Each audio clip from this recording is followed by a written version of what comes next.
I'm so tired. I haven't slept a wink. Where is my microphone? Gotta turn it on, gotta turn it on. Gotta turn it on. I start to hear things now, and we're testing it out while the people come in. Yeah. All right, let's see here. Testing, test. All right, there we go. All right, let's start it off while the people filter in. I think we want to turn on the. There's rush hour traffic, and 4 o'clock we got the. Great. All right.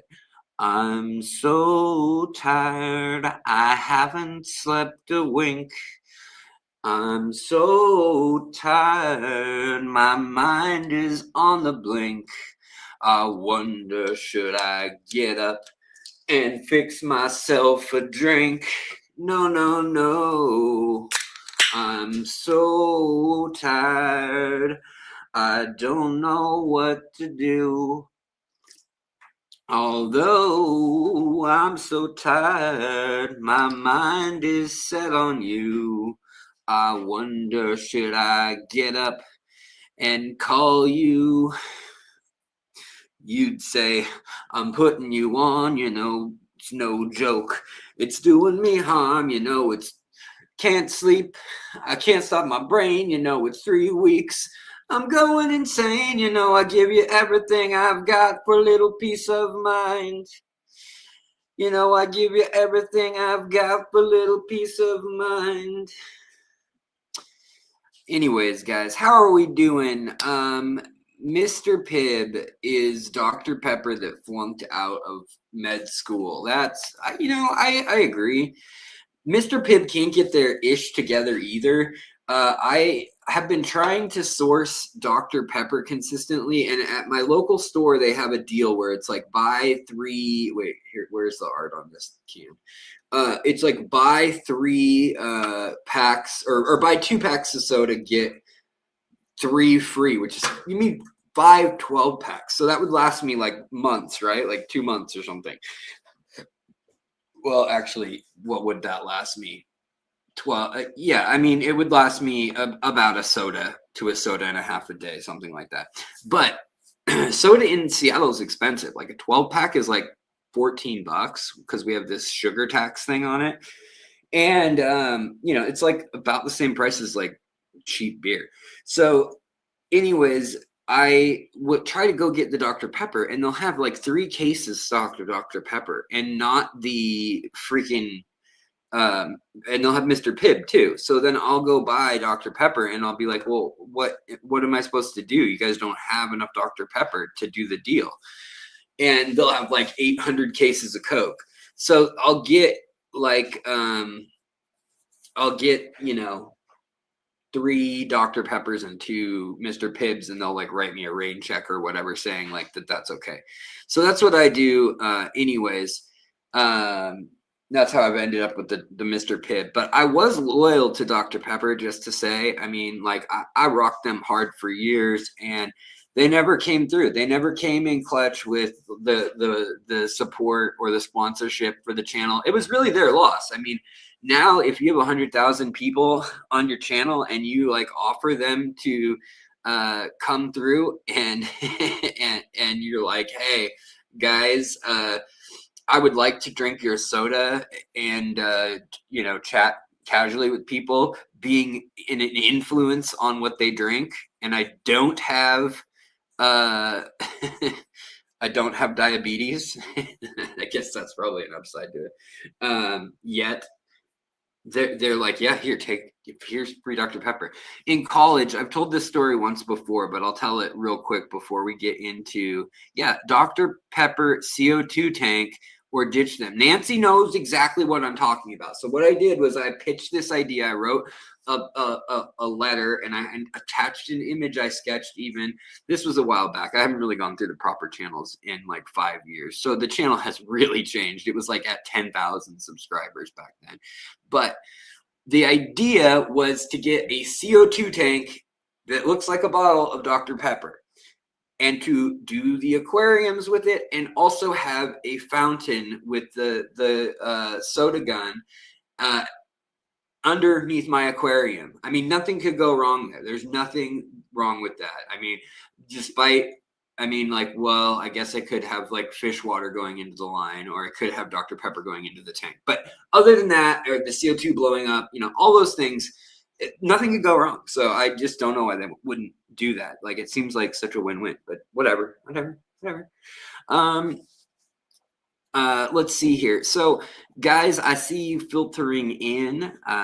Good to see everyone. Stephen P said something about what did you say about kidney stones or something? Kidney stones ended your soda fiending. Dude, kidney stones, man, I want to end it myself when I had kidney stones last time. The only time. I was like 14 or 15, pretty young, too young to be drinking like I was. But we were at Van's Warp Tour, like, I don't know, what, Blink-182 and Green Day or something like that. And it had been 2 days of like partying out in the desert at a concert, and no water, just beer.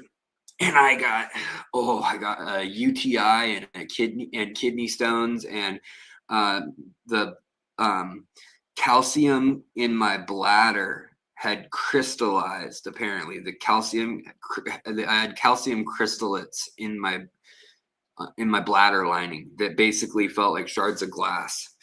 I didn't even know that was a thing. Probably didn't know much of 14 or 15 period. But anyways, yeah, bad times. Don't go to Warp Tour. That's what I learned from all that.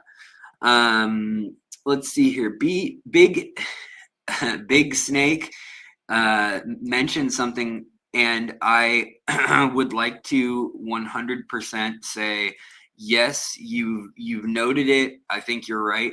And that is, has anyone else noticed there's a little more of the native fish in the U.S. hobby recently? Yeah, for sure. And that is something that I predicted in my what fish to breed or what fish to keep in the coming years. The first one I really saw that was that hasn't been in the hobby for a long time. So there's been, elastomas have kind of been coming and going for a long time.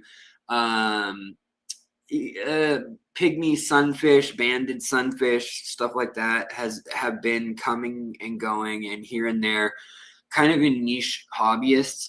But really, it was the rainbow shiners and the rainbow daces that are like, whoa, we're dealing with something new here. Because like flagfish was another one that's been around a while.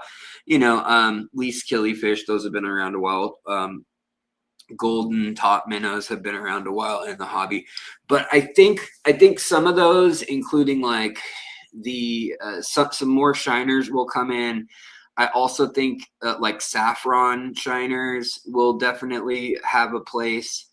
There are some just incredibly gorgeous native fish that will actually stay pretty colorful when you keep them warm and happy. They don't live terribly long time, and they can be finicky, but I do think that we'll see more and more of some of those because they're just too beautiful. It's kind of like bitterlings in Asia, where like bitterlings are a really beautiful fish when they're spawning, but they kind of all look like boring. They look like a barb with no markings when they're not spawning. They're kind of just these weird kind of fat or tall fish that are a little bit bigger than your average like tetra or something usually. And they have a weird relationship like with clams or bivalves, a lot of them, where they can't spawn without actually laying their eggs in there. So it's kind of interesting. But yeah, let's see here. Fireball Corys would look great in the ADA tank. I don't know that one. Fireball Corys. Let's pull that up real quick. So today what I want to talk about, because we left off on it last time, and I'm going to say hello to everybody who's popping in here too, but Aqua Hype, hello. Let's see here. In my tanks, what's going on, buddy? Good to see you. Horizontal gang. Yeah, all right. welcome horizontal gang, welcome vertical gang. USMC, what's going on? EODA, Mr. Jeff Kane himself. And Big Snake, what's going on? Long ear sunfish, yeah, they are really a beautiful one too. I mean, the Germans have been keeping some of the sunfish for a while, like Germans, Czechs, Italians, I've noticed. They are kind of an introduced species over in Europe for like game fishing and stuff. And understandably so, they're really beautiful. But yeah, it's interesting how they have the potential, I think, to be as beautiful as a discus. Probably selective breeding could get them places we can't even imagine. But I think at the same time, the fact that they need live food, well, they don't. I mean, some pumpkin seed fish and stuff like that will actually eat pellets. They're just pigs. They'll just eat whatever you drop in. It just has to kind of be falling, like they'll see it falling. And so you could feed them without live food, but you kind of have to drop a pellet in at a time. And that's a pain in the butt. And I guess you can feed them bloodworms and stuff like that too. So I take that back. But a lot of the smaller fish, that's the main problem. Sorry guys, I'm taking off my orthopedic shoes. So this weekend, my wife and I went to the Ho Rainforest. That's H-O-H, Ho, in the Olympic Peninsula of Washington State. We went to a place called the Hall of Moss, and it's like a hike, and you get into this trail, and it's moss over your head. That's moss on the trees. It's moss on old growth. You've got everything from like Sitka spruce, and you got a lot of Douglas fir and a lot of cedar. You got some redwood. But really incredible, just giant trees that are, probably 5 meters across, some of them 15, 16, 17 feet, just across, like, around, they're probably, 45 feet or something crazy. But they are the ones that are like 2,000 years old that survived not getting logged. And when you think about that and you go places where you can see that, like, the redwoods is another place. You think we freaking cut down like almost all these big trees on this continent? Like, what in the hell? Like, how did we manage that? In the 1880s, there's all these quotes that are like, we'll never be able to cut down all these trees. They're a renewable resource. As soon as we would cut them down, the old ones would have, they'll have 100 years to grow back. Literally by 1910, they're like, we're out of trees, basically. And it's one of those things where that happened quickly. There was about a 30-year period where that happened. And that's how when things die too. So like, for instance, the dugong, the biggest non-whale sea aquatic mammal to ever live, these freaking 30-foot long manatees that lived in the Arctic and subarctic, that were by all accounts very friendly and very smart, and they took care of their young, and they kind of like nursed in these like communities and stuff. They were able to kill all of them in like 40 years or something like that, and to the point where it's almost like, did this thing ever exist? Like, Europeans barely even found it, and within 30 years of finding it, they had killed the last one. Absolutely wild. Everyone knows about the dodo and stuff like that, but it's wild when we wipe things out, like, just as we discover them. Like, and with coral reefs and freshwater lakes and species, there are very likely, hundreds and hundreds of American species, United States, in the continental United States, species of fish that we never got to know that are already gone, that were sensitive to something or other. You know, maybe they can't take any nitrates in the water hardly, stuff like that.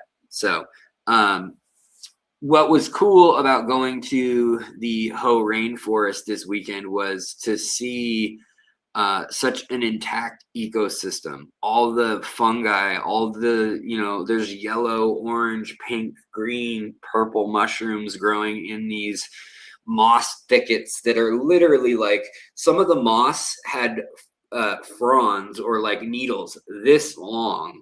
It looks like it's massive size, like the moss leaf or like the frond, I guess you'd call it, the stem that normally would be that big. On some of these species, it's like this big.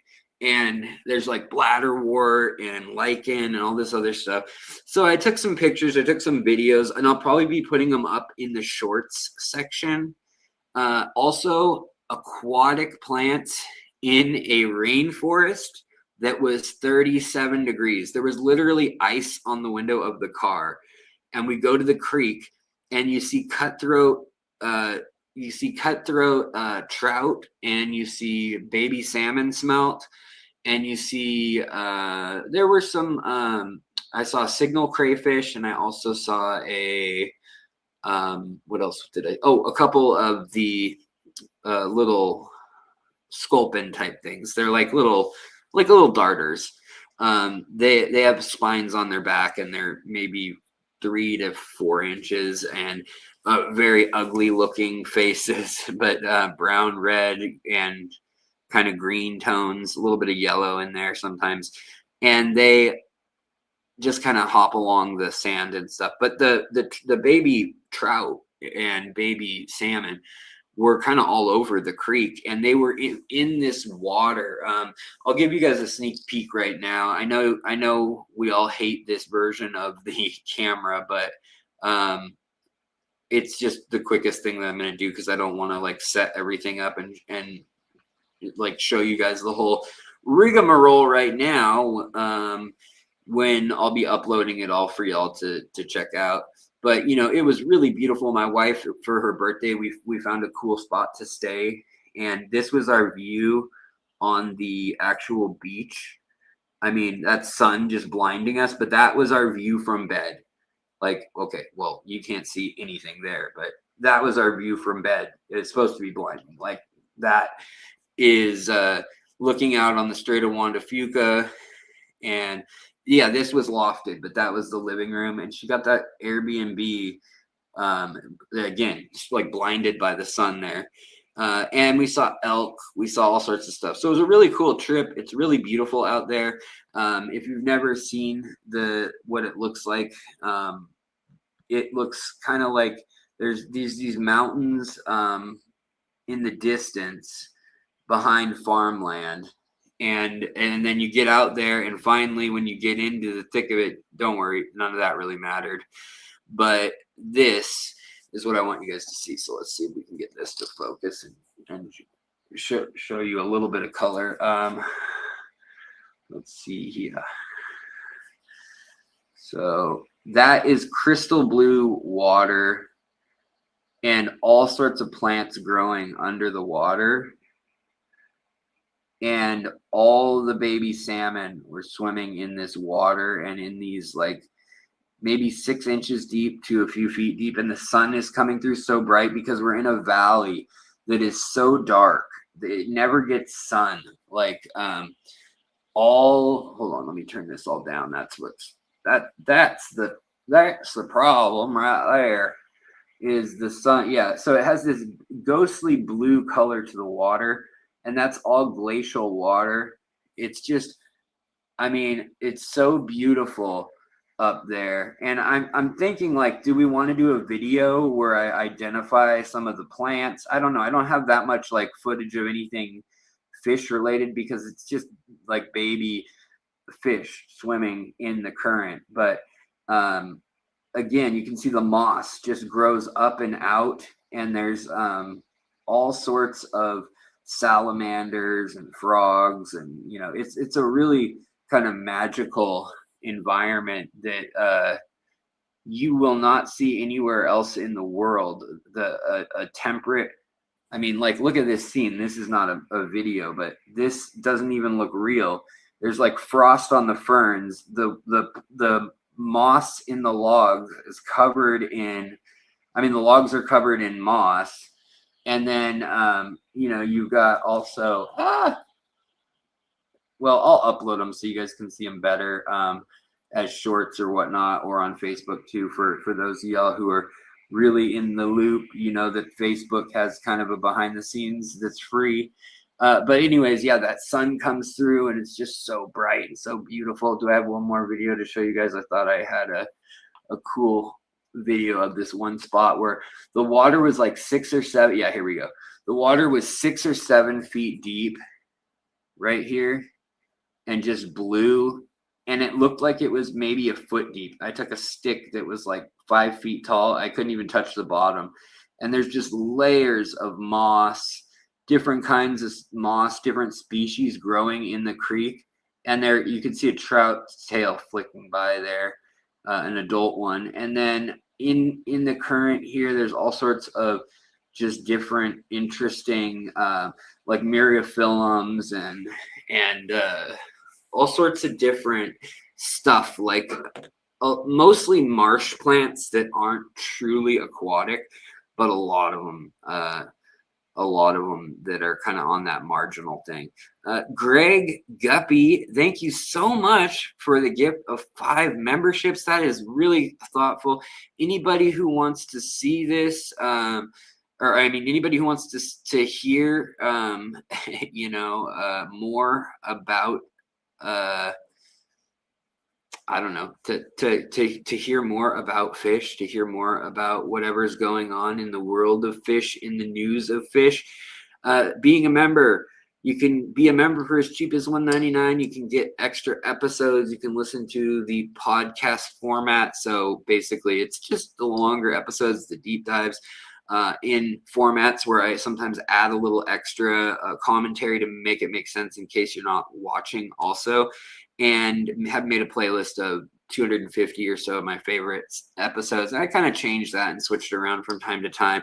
I'm right now going through the process, guys, of taking down old videos if I've realized that there's something that's out of date, and or, you know, like in a lot of cases, I had talked about aqua soil in the past, and I talk about, okay, this aqua soil, you're going to have to put a cap on it, or you're going to have to let it cycle for 7 to 8 weeks before you put fish in.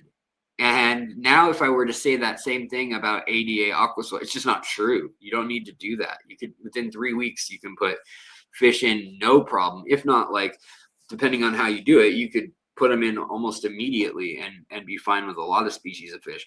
So, there's some stuff that needs revision, just because the product lines have changed, or because, for instance, like German blue rams, when I talk about them 10 years ago on the channel when it was brand new, and I'm just kind of casually talking about rams. Yeah, there were a few really strong German blue ram lines 10 years ago that were able to spawn or survive in, like, say 8.0 pH.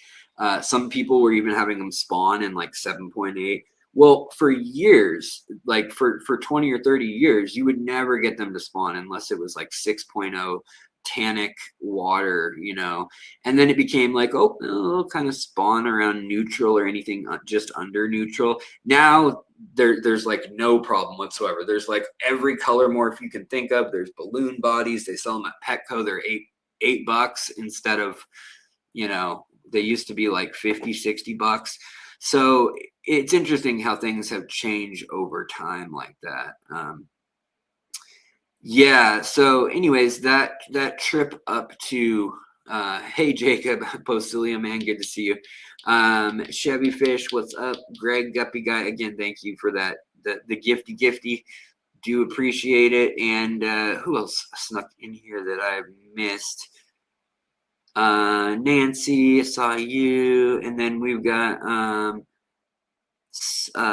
Snosser, S Nasser, maybe. 01, hello, welcome. I hope you're doing well and having a good day and all that. Jeff Kane, got saw you. Michelle, what's up? Aquahype. Johnny Best, good to see you, buddy. Hope you're doing well. And who's this? Oh, I don't know who you are. Is this? Sometimes on StreamYard, it gives me like handles that are like nobody's used them for a while. Like this one is telling me SC Catahoulus. Don't you use another handle, or is that the one that you have been using like right now for a while? I feel like you show up as two different names depending on what app I'm in. But anyways, we've got this one, and I don't. How do I say it? Diog. Man, I'm terrible. Why can't I sound things out? Be phonetic, Alex. At Diog Hain 666.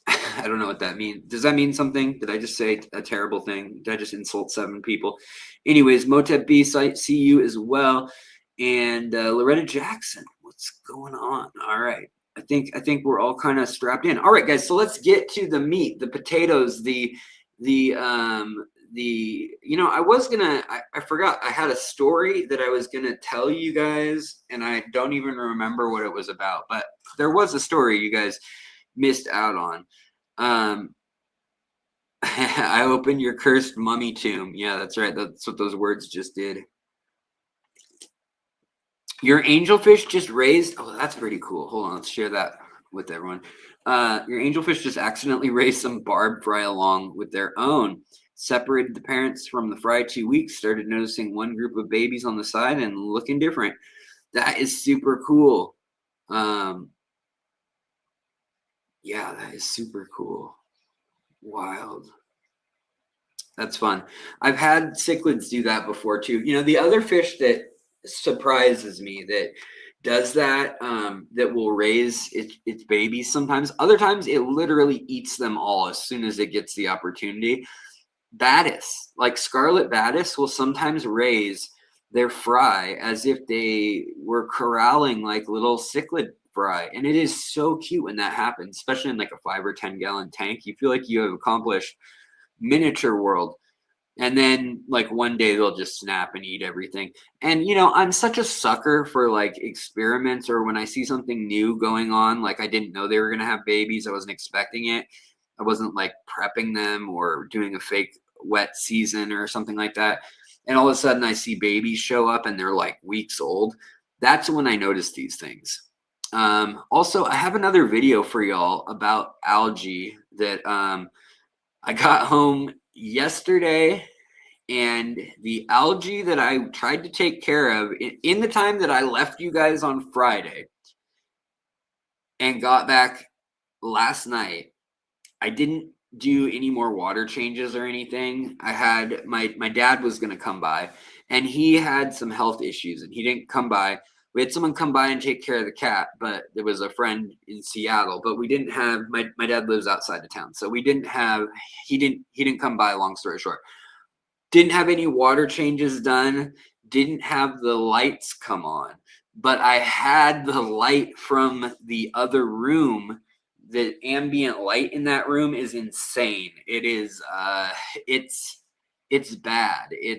I want to get a par meter and check what it's at ambient wise, because even though I don't have any light on the tank per se, the diffuse light through like the cream colored curtain that my wife has in there, it's like a linen. It is so bright that I can film like the microscope in there without turning on the slide light. So it's really bright, and I didn't really count on that because I was like, you know what, we'll just leave the tank off. It'll be like a blackout, you know. But it wasn't. It was the sunniest weather we've had in weeks, and so the algae came back worse than it was looking when I showed y'all before. So I made another follow-up video of what I'm doing, and then you guys will see by Friday. I think it'll be mostly gone by Friday, honestly.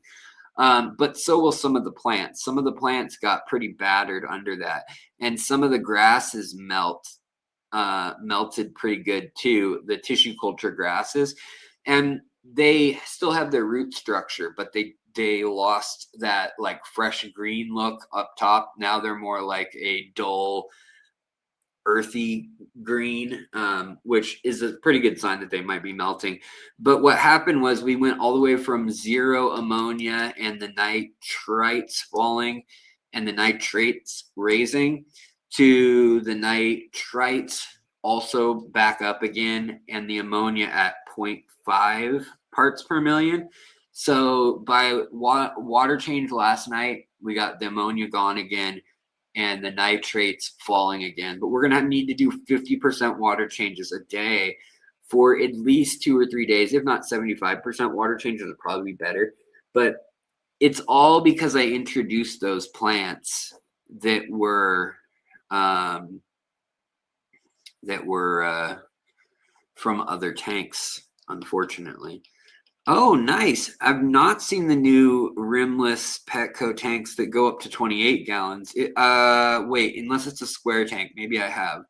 I bought a 6-gallon and a 9-gallon square rimless at Petco. Petco is now doing all their own manufacturing, in company.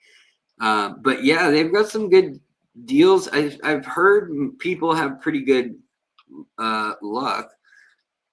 Is there anything I can dip moss into to get rid of hair algae? That's a good question, Elf Puncher.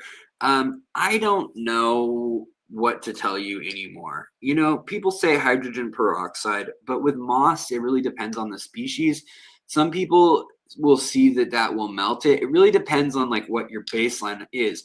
Are you using CO2 highlight? You've got really good flow and you've got nutrients, because if you've got all those things in place and your CO2 and your pH is just below 7, then yeah, you can probably use either hydrogen peroxide or alum. There's a number of things that people will use. You could use alum. You could use, so I've seen people talk about potash even. There's different things you can use. You can read online. But honestly, algicides also people will use, and they'll dip their moss in those, and then they'll put the moss back in the tank. You know what I mean? Rather than adding the algicide to the tank, and then they'll kind of rinse off the moss. That's probably going to be your best bet, but it's really easy to damage moss. And really, for me, the best way to deal with algae on moss, once it's really ingrained in there, if you've got a lot, and especially if it's any sort of blackbeard or staghorn or just really tough algae that's in there, I just trim it back like real short, just so there's only a little bit of moss, and I just regrow it. And that usually works out better. And like, then you don't have to deal with the melt again. So you got no CO2, heavily planted father fished, 20-gallon tall, gets sunlight though. Okay. So, flow is probably something that could help a little bit, because the moss gets its nutrients. Since moss doesn't really grow like a plant, it kind of absorbs what floats by. It's almost like a sea anemone. It grabs what it can. It doesn't have a big root structure. So it's kind of grabbing whatever it can get. So sometimes, it's kind of an oxymoron, but, or it seems like the opposite of what you'd want to do, but adding fertilizer sometimes can help with that. If you already have a fertilizing routine, then that's probably not it. It's probably you need to do some more water changes, get the nitrates down to near nothing, because moss doesn't need a lot of nutrients to survive. While it does appreciate it, if it has CO2 and light, it will utilize nutrients that floats by at a high rate. If it doesn't have CO2 and high light, then it can't utilize that third leg of what it needs to survive. And so I think putting it in the dark is another thing. Yes, I agree, USMC. Putting it in the dark, doing a dark out, and like 3 days in the dark, moss will survive a long time in the dark. It is simple yet elegant the way it has evolved and been designed evolutionarily. So, but it doesn't work for all algae. If it's cyanobacteria, then you can always just use antibiotics, like a gram-negative antibiotic or gram-positive antibiotic rather. Like per 10 gallons, you can add an API packet of like erythromycin. But that's only if it's the slimy cyanobacteria, obviously not with hair algae. Also, I saw Patrick. Thank you so much, Patrick, we got 5 more memberships gifted to folks. So thank you so much. I really do appreciate it. Yeah, and Zenith Maiden, as I was saying, hydrogen peroxide is the go-to that most people use nowadays. It's just on moss. Depending on the species, it'll melt the moss a lot of times at the same rate it kills the algae. So without CO2, without higher light, it's a little hard to treat it sometimes in any other way other than a blackout. So, I would try maybe doing a blackout first. And then if you can take the moss out, like if it's all on one rock or a filter or something that you like where it is, but you can lift it out, that's when you could try diluting hydrogen peroxide or something along those lines. There's other things out there. Like I said, alum dips are good, as Chevy Fish is saying here. And there's a number of other things, potash. There's also different sodas and things like that people will use. There's also salt. So in the specific case of your algae, I don't see what it is right now, but I'm just kind of throwing all the solutions out there. If I hope that helps a little bit. Algae shouldn't be able to, algae shouldn't be able to, what do you call it? Survive. Like it shouldn't be able to store, metabolize a lot of nutrition for more than a day or so. And algae cells kind of die quickly compared to plant cells, and then they're replaced by new algae life and new cell splitting and are being germinated too. And basically, the spores of the algae then are out in the water. But if you have a canister filter, that's usually dark. If you have a hang off the back filter, it's not dark enough. The spores may just keep running through the system and be, they're not in the dark long enough to ever die or go dormant or whatever. Whereas in canister filters, if you have a fine canister filter, your broken up algae bits that disappear. That's one good thing about a high tech tank, is that they tend to have the canister filter under the tank. And when it goes under the tank, and into the canister filter, if it has a fine enough actual filtration, like cloth or filter media, those spores and the broken vegetative bits of algae that can regrow will get stuck in the dark in that tank. And even though they have the nutrients, the CO2, all the stuff that they would need to grow, they don't have the light, so they die. So that is, that's one high point. When you have a sponge filter, though, you don't get that. So yeah. Chevy Fish, yeah, she can't see. Oh yeah, aloha, hello. Would a dirted tank nutrients diffuse through a tank to feed the moss if you don't have such a big cap? Aloha, that's a good question.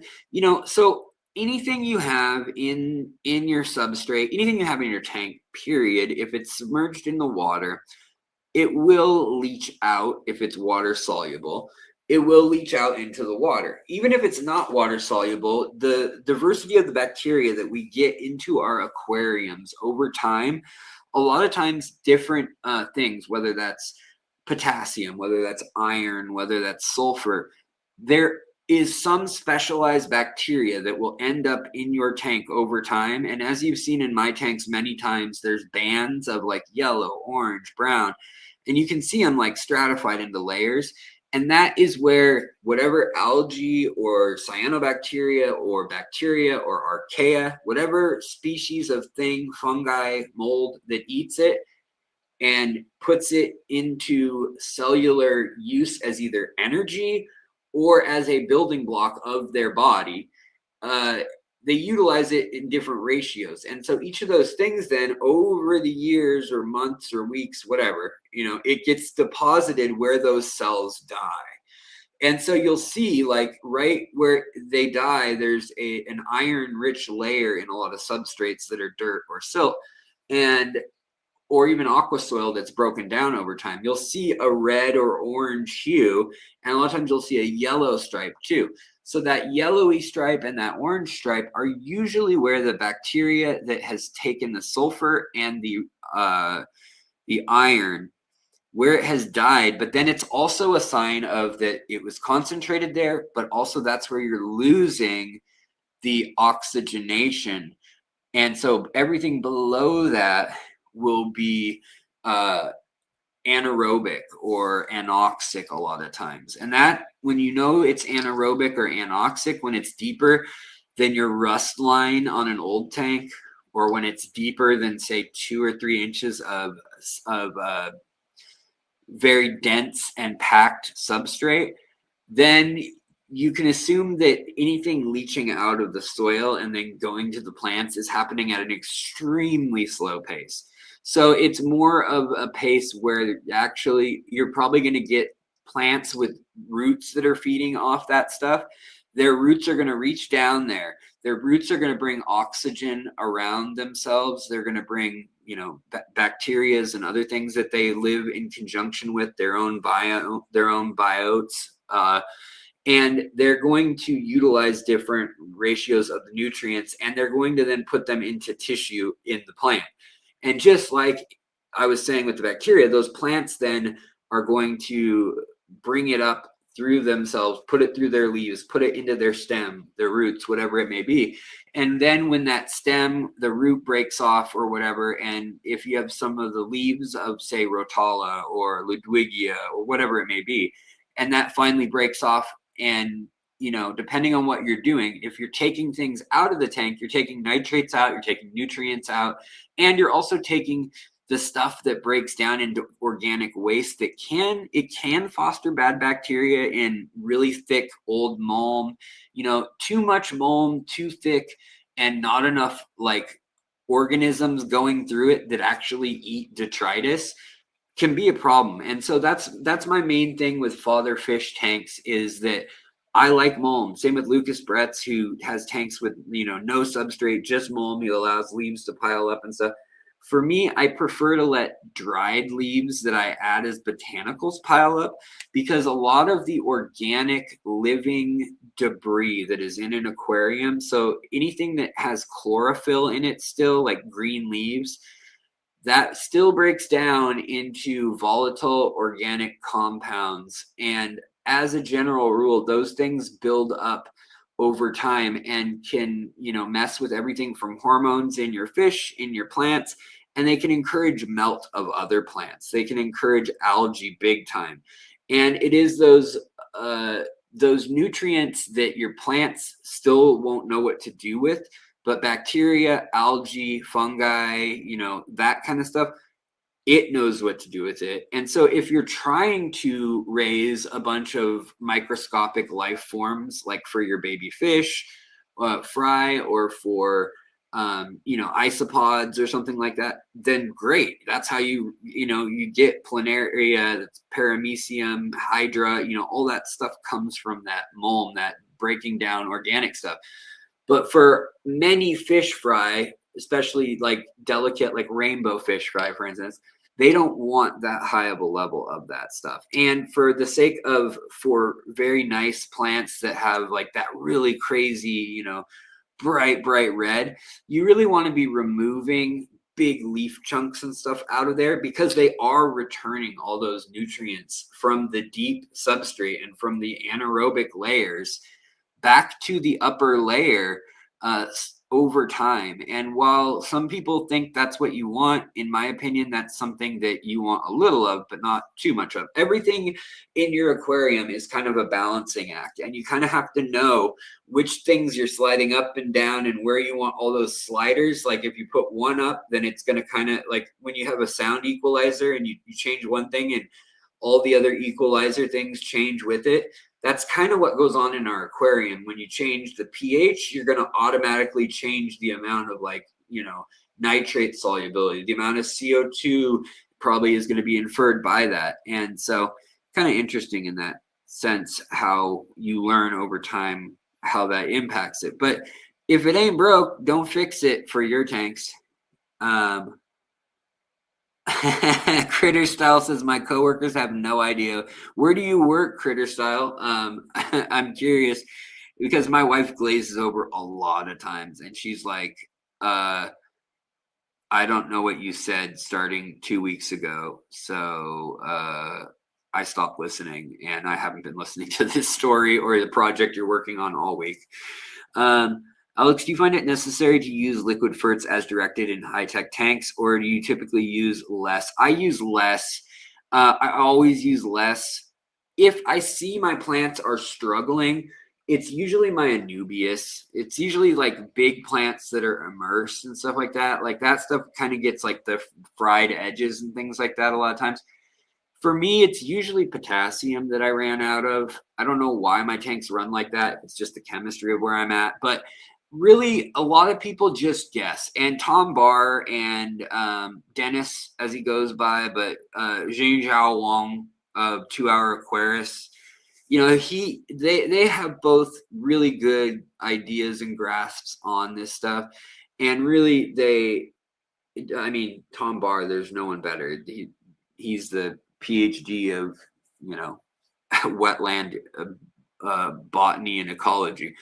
And he's literally working on writing the textbook. There isn't one yet really for aquatic plant,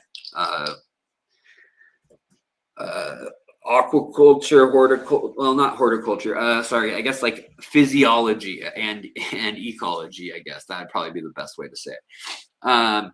But it's kind of a weird subject because there aren't many true aquatic plants. So there isn't really a big study of true aquatic plants. There's more like they call like marsh plants or riparian plants. And that's anything that lives with its roots in the water or in groundwater or ground soil that is saturated with water. They just call riparian. And they assume that that's that. But there are some plants, Aponogetons, lilies, things like that, that will not live outside of water. They don't even have the cellular structure to hold themselves up without that. And so it's those plants, Taiwan lily. That's another one that like is a good example of a delicate plant that just doesn't survive. Whereas others have like a whole, they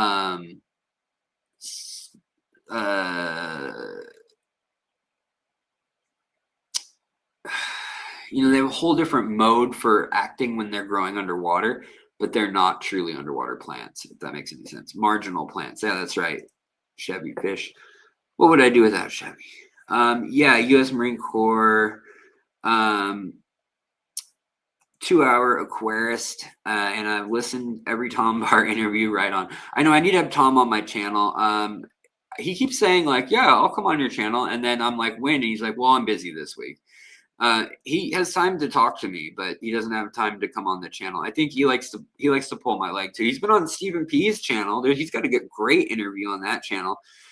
I think after my drama with King of DIY, perhaps that some people are like, wait, I don't want to be involved in some sort of reality TV YouTuber. And like, I think I just have to reassure certain people that like, that's not what this channel is like. Sorry.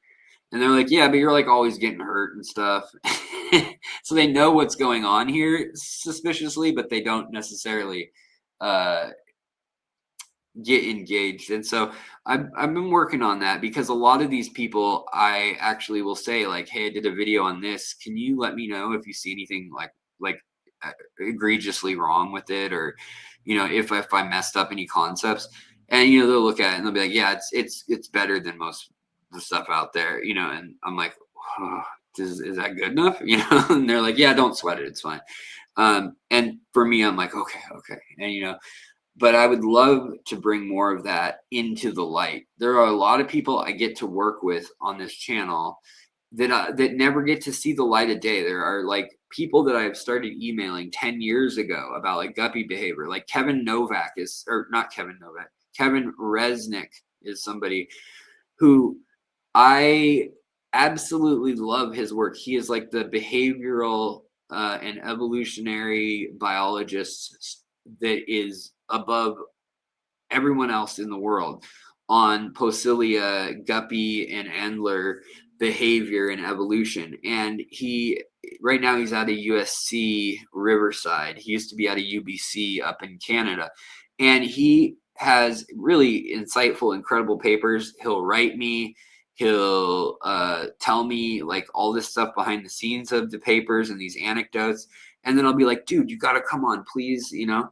And he'll be like, nah, I just don't like being on camera, you know, or whatever the reason is, or I'm not into the YouTube thing. You can do it, run it by me. So if you guys know folks who are academics that are like a little less shy that ever say, hey, yeah, I'd be willing to do it. Like, hey, pass them my way. Because I would love to share more actual experts, you know, more folks. Unlike myself, I just dabble in here and there in a bunch of different things. So we could get some experts would be great.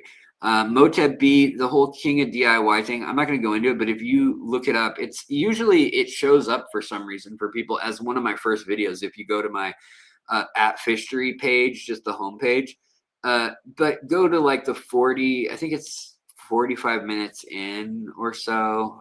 Maybe it's an hour and 45 minutes in, whatever it is. People will have tagged it out. But basically, we got into a whole thing. He sued me. My channel got deleted for 5 days, and then it got reinstated. But he lied and said that that we were doing a private, he was mentoring me, for one, and we weren't doing a live stream. He was mentoring me. And that I recorded that, and then I broadcasted it live without his consent. That's what he told YouTube. So my channel got deleted for copyright infringement. He then hit another 163 channels with copyright infringement because so many people came to the live stream because he started kind of wigging out, and we started arguing about stuff. And I said, I'm not going to delete this. And he's like, you delete it right now. You know, he's texting me, I'll give you $5,000 to delete this. You know, I'll make you famous. I'll make your channel famous, blah, blah, blah. And I was just like, no, I'm going to leave this the way it is. And so we're arguing about deleting what had just happened on screen. And apparently I get emails in the next few days after that from half a dozen creators that are like, I took the money, or I deleted the stream when he asked me to, and then he never gave me the money, or some version of this story. And so I'm one of the few people who's had an incident blowout with him. And actually it's just saved as a live stream, and I just uploaded it as is. And it was unfortunate, and I hope he got some help. But, you know, I've watched things unfold with his channel, and just time and time again, he'll do fundraisers. He'll say, oh, I don't need any money or whatever, but he'll get, you know, some project going, and he'll say, oh, but I will take donations for this or that. And it just disappears, or it fails, or it falls apart, or you never see something happen again. So I think the guy's just got some rockiness in his life. Especially then he had gotten remarried, or I don't know if he was redating, whatever. So yeah, I don't want to go over, you know, I don't want to go over any of that in detail, but you can read comments and stuff. And also you can see what happened. You can see what happened when basically he laughed at me and ended the stream on the note of a woman could have never been the person to have revolutionized our idea of the aquarium. And I was talking about Jean Villepreux Power, which ironically now there's like 4 or 5 kids books about this woman and Nautilus and octopus and cuttlefish also about this woman and women's rights, and also like science. Like she's one of the big figures in science in the last 6 years, five or 6 years. This has all happened since this blowout. But literally, yes, this is Fishery Live right now. And that was a Fishery Live. And literally he was like, you need to go live with me right now, or I'm not going to do an interview with you. Because I had interview questions that I said, we don't need to do it live. We can record it and I'll edit it and we'll just do like a 60 minutes interview kind of thing. And he's like, what are you scared? Using different words. And he's like, let's go live right now. And I could tell he'd been drinking. And that was when I should have been like, no. And then I also knew a couple things about his past, and I shouldn't have probably platformed him. And that is why, not to speak, I won't get into it more than this, but I was going to have Heiko Blair on the channel, and I was forwarded a piece of information when I did that from somebody who is a PhD and somebody highly respected in the fish community. And it was evidence, like firsthand evidence of behavior that I don't want to sanction. And so I canceled the Heiko Blair interview the day of, and I was kind of wishy-washy about it. Not saying he didn't do great things in the hobby and stuff, but I will not platform people with like accusations from a bunch of people in the community, from scientists, from their peers, and from victims of like abuse or things like that. So don't know if they're true or not, but when it's dozens of things and there's like screenshots, when there's receipts and people telling you like they were there, like a lot of people, then it becomes it's not just like, oh, we're canceling them. It is important to have integrity in a community in my mind.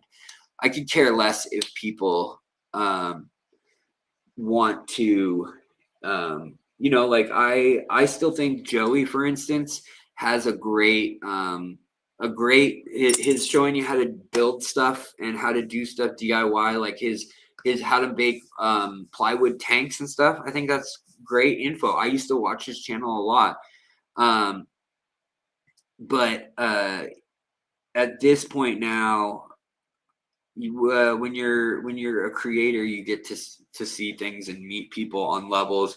And also just when you interact with like events and you see a chain of emails and somebody's like, I'm not gonna say this was any one person, but like, for example, you say, okay, I'll be there to speak. I'm happy to, just give me the plane ticket to Ohio or whatever, and a hotel room, and I'll speak for free. And then you got someone else saying, I want $5,000. I need a rental car. I'm going to hang out for 3 days. I also need a per diem of this. And I get some of that. If you're a famous person, sure. But the way certain people then say, like, I'm here to help the community, I want to promote the community. And then when you see the other side of things, and it's like just wildly, like, what fish club is going to have $10,000 to pay? And people come up with it, but it's usually brands, and they usually work. This is the one thing I'll say. If you see a brand work with somebody like one time, or they push one person a whole bunch, and they're like, we've got this person now, all of a sudden, and then you just never hear about it again. They thought they were getting something that out in the money at the end of the day. So all right, I'm done with all that. But let's the physics of some of his how to build tanks is incorrect though. Yeah, I won't. Let me not comment on that then. But I was gonna say, I know people who have built plywood tanks based on similar plans to him, at least in like their garage in Florida or California, and we're talking like a 400-gallon tank. I don't know about his 2,000 or 3,000 gallon like big tanks, and I think if you build that stuff, you better do your research. I'm not going to stand by anything like that. I wouldn't post a video about endorsing how I did something like that, because I don't have that skill. If I was a contractor, or if I was a structural engineer or an aquarium company, sure, why not? All right, let's see here. So I also, Johnny, thank you so much for the super chat, buddy. I appreciate that. Johnny, best as they say. He comes through again. He is the best. Thank you, buddy. Keeping the lights on here. It is very nice. Yeah, here we go. Here's copyright strike from Fishery and King of DIY stream 4 years ago. Yeah, there we go. And it's actually, it's been over 5 years now. YouTube doesn't get the date right a lot of times, which is really weird. I don't know. Like, it'll say 3-year-old video and it'll be 5 or it'll be 2. Like, it's very odd. I don't know why that's wrong so often. Lumpy Dog, what's going on? Good to see you.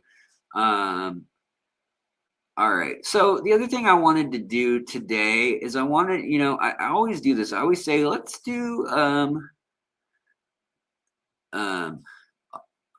Aquaball says, Alex, a photo of the hotel he stayed in when he visited Los Angeles. The place is destroyed. They took it down. I wonder why.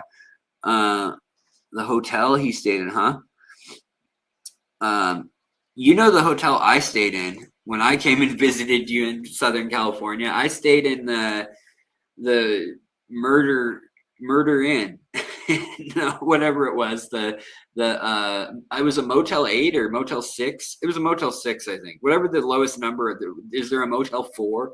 It was right on the edge of. It was just outside of Compton in Orange County, right? Like on that. Anyways, you live in Compton, so I can't talk at all. I mean, it seemed like a nice neighborhood.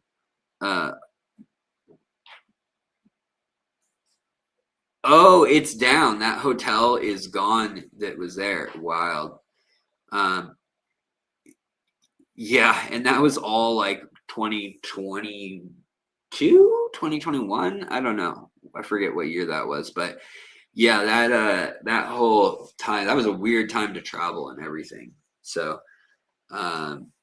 especially when you have autoimmune issues. Gone bye-bye. Well, I mean, for the amount of sketchy business that went on in that hotel while I was visiting California, in the 3 nights that I was at that hotel, it was like I wasn't there with anybody. I was just alone, and I was on the ground floor, and I had 2 different women knock on my door and be like, "Hey, is Danny here?" Or like asking for some whatever guy, and clearly there was no Danny. They wanted to just see what guy was in there. And they were like, "Hey, you lonely tonight?" It was like one of those hotels. But there were enough like families and stuff staying there too. It wasn't in like complete ghetto or anything like that. So just next to the freeway, I think, is the issue. Anyways, moving on. So guys, I wanted to shout out the Aquatic Arts right now has BOGO deals going on, and I wanted to check out what they have going on. Because I need to restock. Like right now is a great time to start thinking about restocking like any sort of aquarium that's in your house, like community aquariums. I noticed this is always the time of this is always the time of the year where people are like, "Oh, I am looking at my neon tetras and there are 4 left of my school of 7 from 3 years ago," And so this is the time of year to kind of spruce up or add back to those things. And so the deals that Aquatic Arts has been running, I really liked in that they've been doing the buy one, get one or similar things and packages. So if you don't have a local shop that you can support, you can always go there and you can use my code, get 15% off. We have the best discount over any of their stuff other than their Black Friday sale once a year. Like that's the only time they really get a better discount. So you'll always get the best if you use Fish Street 15. I've been working with them now 9 years, longer than anybody at their company. I think, literally, I've been there with them longer than anyone working with the company anymore. That's a weird thought. And I reached out to them. I was like, hey guys, I'm new. You want to take a chance on me? When I had like 1,000 subscribers, I was like, can you guys just maybe help me out? Cause I'm kind of broke and have some medical issues. And they did. And they used to do a lot of like charity work and stuff. They still do a lot of giveaways for like teachers and classrooms. And so I think that's pretty cool. Spend money on fish. This channel's a bad influence. I know I am a bad influence. And also, I just saw, thank you so much, Critter Style, for the super chat. That is very kind, very generous.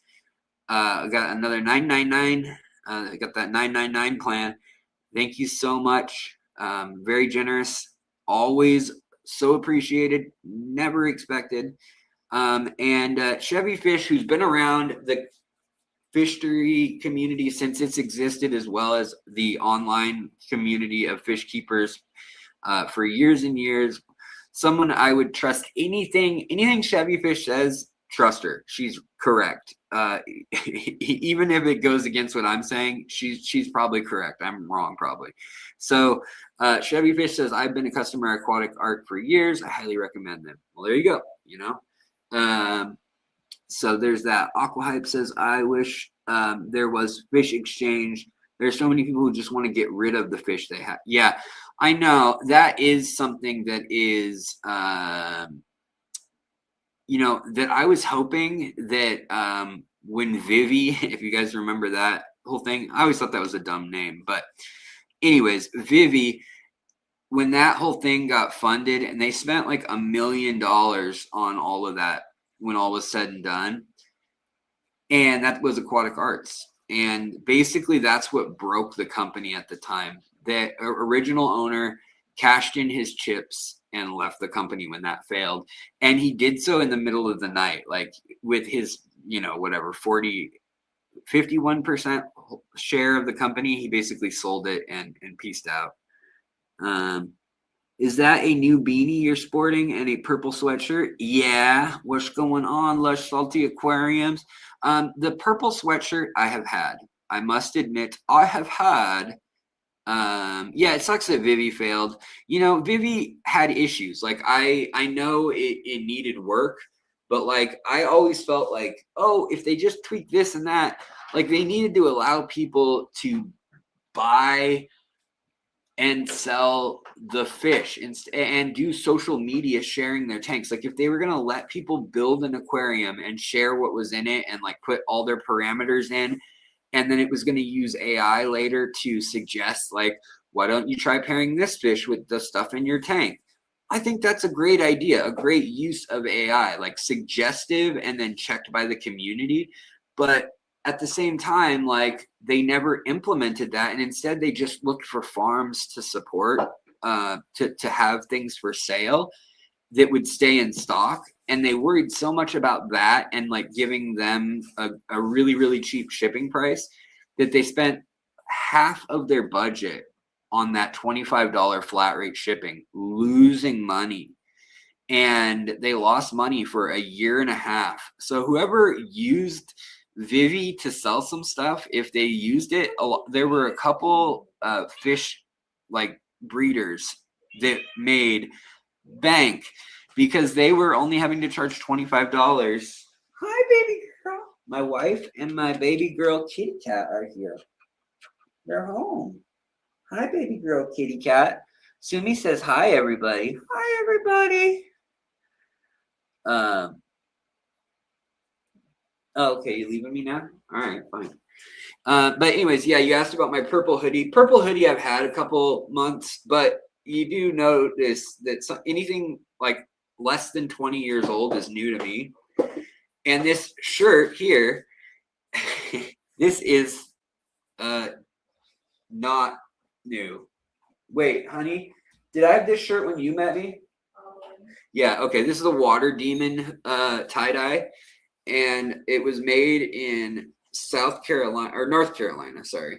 And it was made by a guy named Tie Dye Todd. Oh, look, there's a hole in the armpit.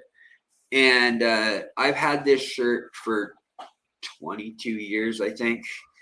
I wore it today, though, with the purple hoodie for the live stream.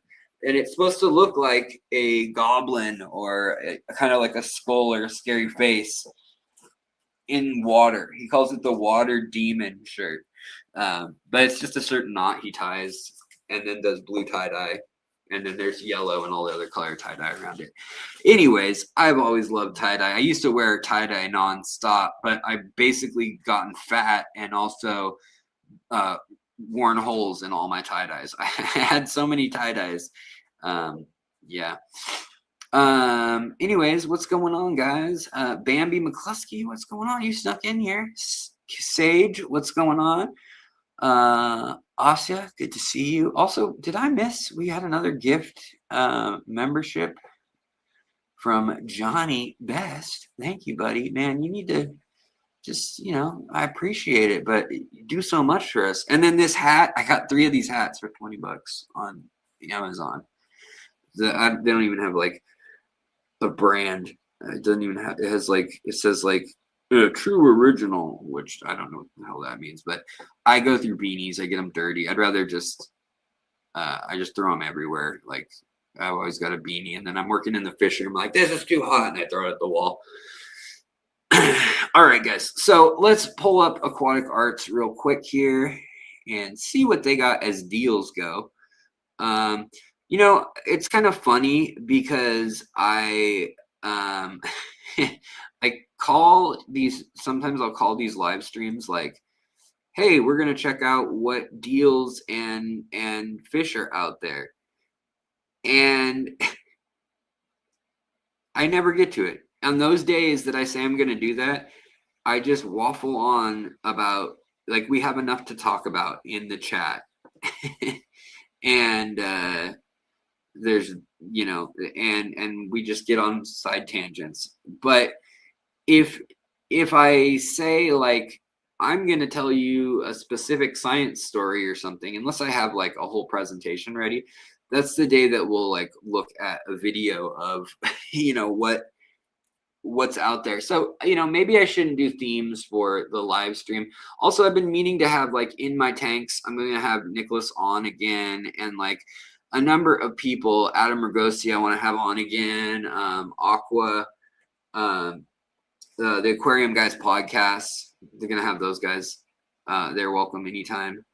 And Alex Sighting in Kentucky. I would love to go to Kentucky and go fish collecting. When my ankle is healed, I will be all over that. This is the first time this weekend that I've gone to like a creek or a river. This makes me look like Quasimodo. This is not a giant hump. It is, in fact, a giant hood in the Northwest. Very key. I do not own like coats in the Northwest. You don't own coats. It only gets to like 20 degrees here in the coldest days of the year, and that's not many. So instead, you get a long sleeve shirt and you put a t-shirt over the long sleeve shirt. Then you get a light hoodie with only 2 pockets. These are called 2-pocket hoodies, or just the pouch in the front. But you want a zip up hoodie. And then you get another either pullover hoodie with the pocket on the inside here, or a Carhartt. That would be the closest thing to snow gear. Even if it's freaking snowing and pouring rain in Seattle, that if you're a true Seattleite, that's how you do it. Flannel is also acceptable. Like if you get the flannel plaid shirt with like the gray hoodie built in, stitched in, that's okay too. Denim used to be okay, not okay anymore. Not cool. All right, Rune Wolf, what's up? Good to see you. So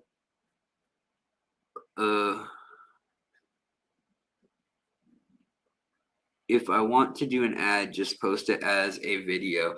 Yeah, you know, I do prefer question and answer too, but you know, I like being able to kind of pivot with these. Like, I also like when I sometimes will do like shop with me kind of things where I give out a gift card and then we kind of look at like, okay, you know, who's running what deals, and if we have $200 to spend on fish and I'm giving away a $200 gift card or a $100 gift card or whatever, what would you buy? That kind of thing. I always think that's kind of fun. So right here, we've got like all the BOGO deals, but right now, Aquatic Arts has all of the crazy cool nymphaeas. And I'm super jazzed about that. Like, look at these. I mean, they're technically pond plants, but you can use them in an aquarium too. And I want to get some of these like really cool Juana Visa, these red ones. I've never seen those. I just think they're so cool. And newest arrivals in right now with Aquatic Arts. Hold on. And I know you guys don't see that. All you guys see are these BOGO packs. But in the new arrivals here, they've got all sorts of dojo loaches. I don't know why they have so many, but they've got the golden dojo loach. They've also got the normal, healthy, big old dojo loaches. They've also got the peppermint pleco, although I think Moonlight has these cheaper. And then they have, again, these keep selling out, but the Mayan butterfly koi, these things are bonkers. Look at these things. These are koi, and I just think they look so cool from above. They're just so unlike any koi I've ever seen, as far as patterns go and just the color. They look like attack hornets or something. They're just super cool. 32 bucks a koi, not bad either. Like, I mean, plus you don't pay extra for the shipping, so to speak. Like a koi is going to ship. Also, their choya wood is on sale at the moment. Their devil horn. So any price you see at Aquatic Arts, like here they've got a lot of times they'll have something like a Malaysian trumpet snail, right? And it'll say the price, but you get 10 snails.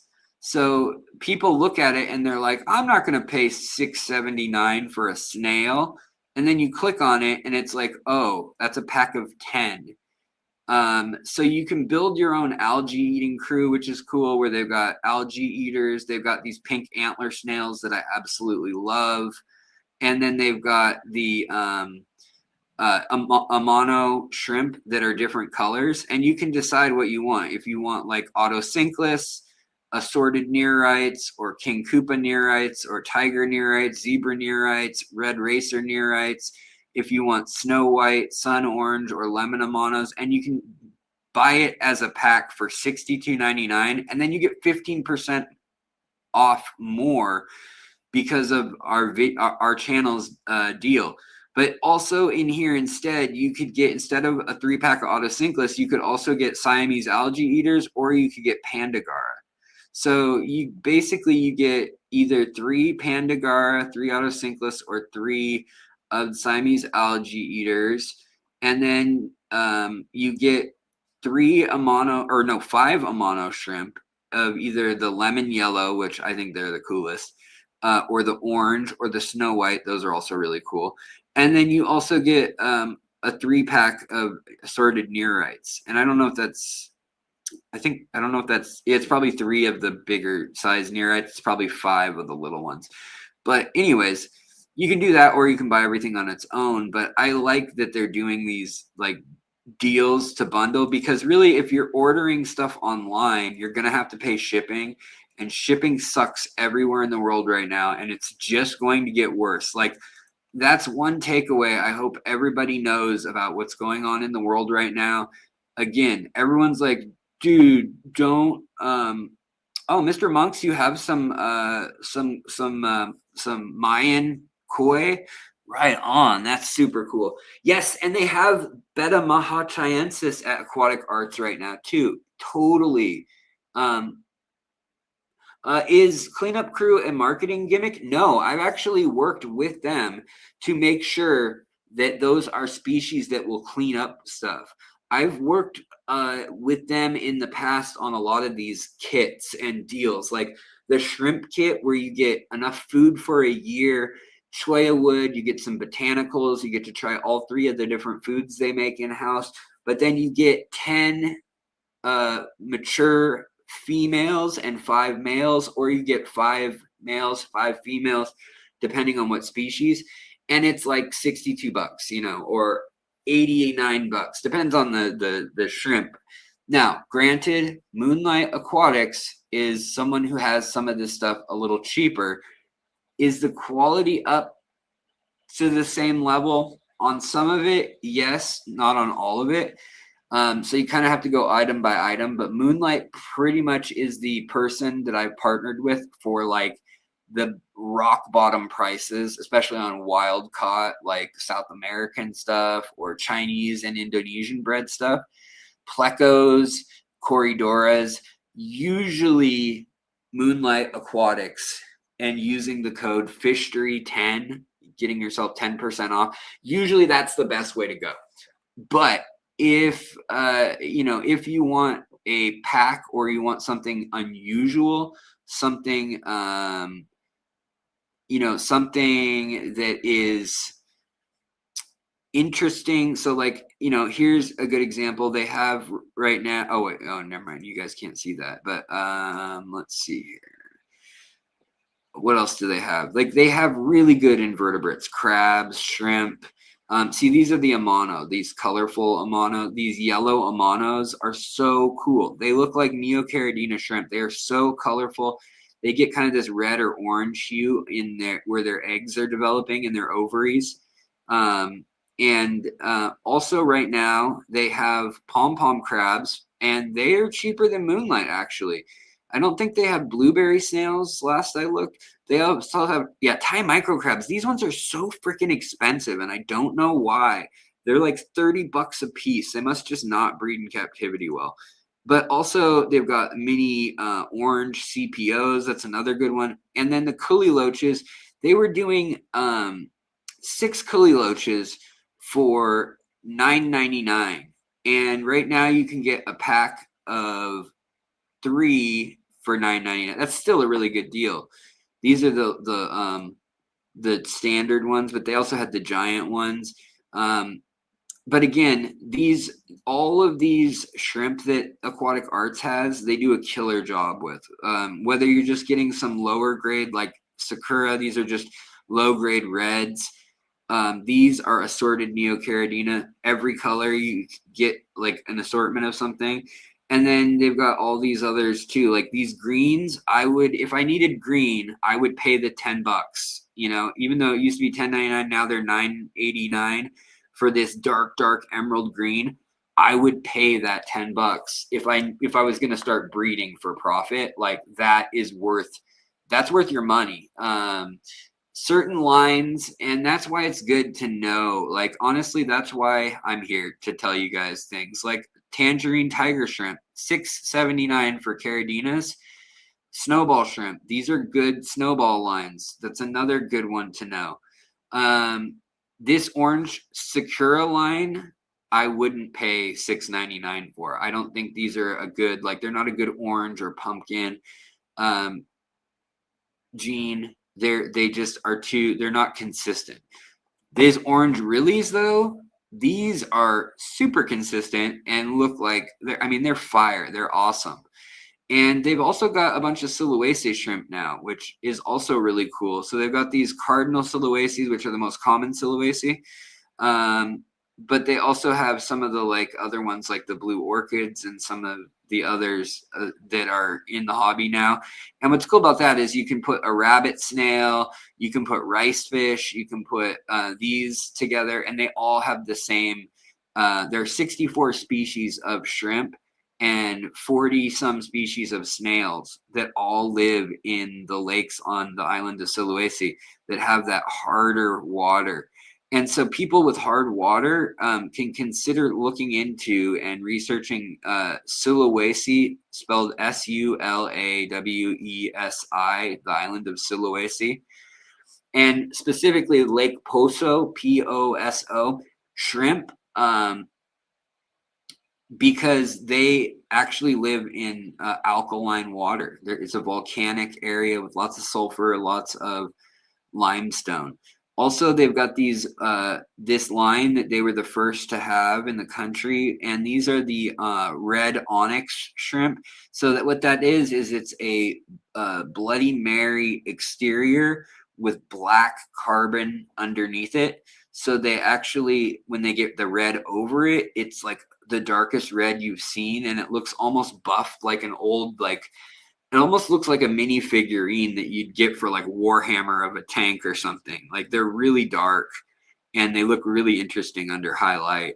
But that is kind of the new style of shrimp that in Neocaridina, there's these tritone shrimp. So here's another one, these chocolate ones. They can be blue. See that? They can be velvet blue dream, sapphire, and Bloody Mary. They've been crossed also with carbon, really. And so sometimes they're blue, sometimes they're red, but they're like this, like, I mean, they're just kind of a really puzzling little shrimp. And you get some variety in the colony, which, you know, sometimes people are for that, sometimes people are against that. But the other one, they're golden back yellows. That one's not very good quality. That's not a good picture. That one there sucks. These are good. I bought their yellow shrimp and had really good luck. Now their yellow-eyed shrimp, they're kind of carrying these, and they were at $91 for here's that breeder pack I was talking about, and now it's only $53. So let me click on this and show you guys what's in the breeder pack, because if you're looking at shrimp or crabs or anything they have, you get 3 reds and 3 yellows. So you get 3 with this yellow eye thing. So that's only 6 shrimp, really.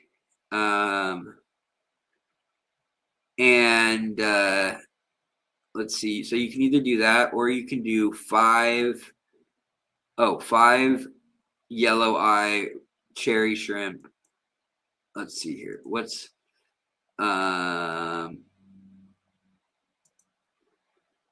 so you could get 5 of each. What's that? So $73 for 5. So for 10, these have the yellow eyes, mind you. So they're either yellow with yellow eyes. Now, these are not the orange demon eyes, though, that are out in the hobby in Germany. Those you'd have to get elsewhere. Those are very hard to find. You got to get them from rareshrimp.com, and a few breeders have them. Also, when you get the kit, though, this is whether you get a Neocaridina like the red cherry shrimp or something really simple that's been around forever that's like $4.99. You pay like $63, and you end up getting, with those, you get 10 females that are fully grown, may even have eggs on them. Like they'll pull those if they find them. And then 5 males that are fully grown, that are good looking, you know, grade A from the colony. And then they'll send you this, which has 5 almond leaves, some coconut or banana fronds, some cholla wood, some alder cones, which these are really, really strong in their tannins. They'll really darken your water. Don't add all of that, or you would nuke the water. You would make it so acidic that they would die. Almost certainly. And then also guava leaves or mango leaves or whatever they're going to include. And then they usually give you a tissue culture of some sort of moss. And then they also give you the sinking pellet food, the snowflake food, which is it's soybean husk. And they like that a lot. Shrimp do. So do crabs, so do any bottom feeder critters.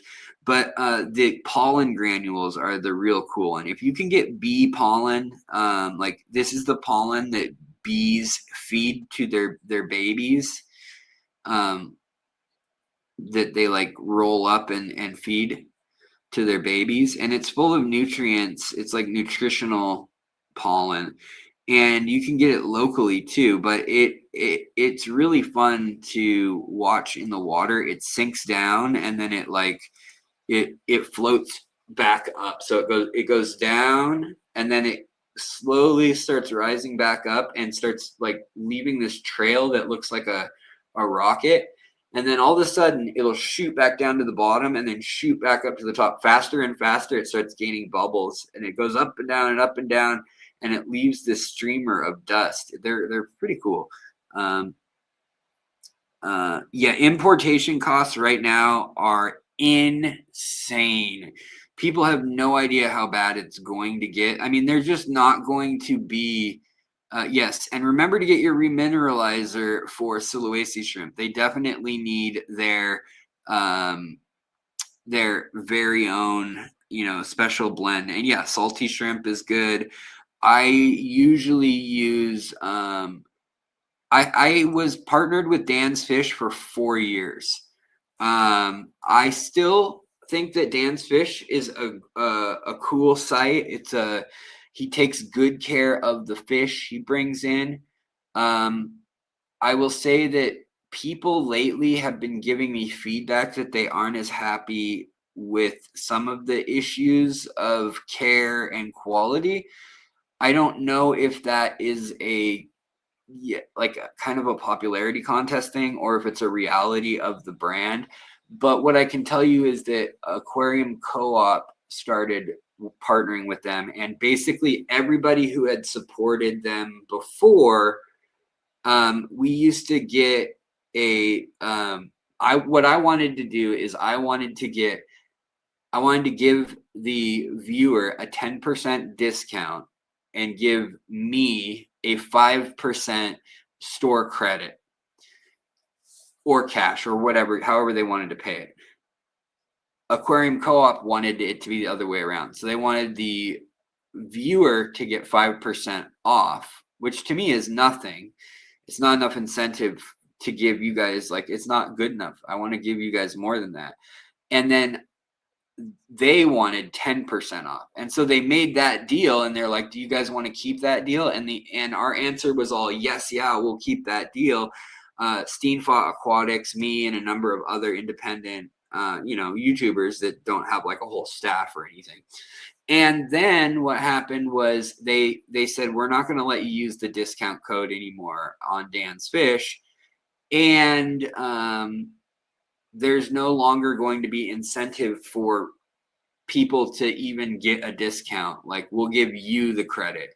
And so I said, I'm not gonna promote it on principle. Like, I mean, I won't dissuade anybody from buying from them. And I still think that, one, their product is very overpriced, but very good quality. So if you're buying like breed stock, if you want to breed a good line of something, they have a good thing.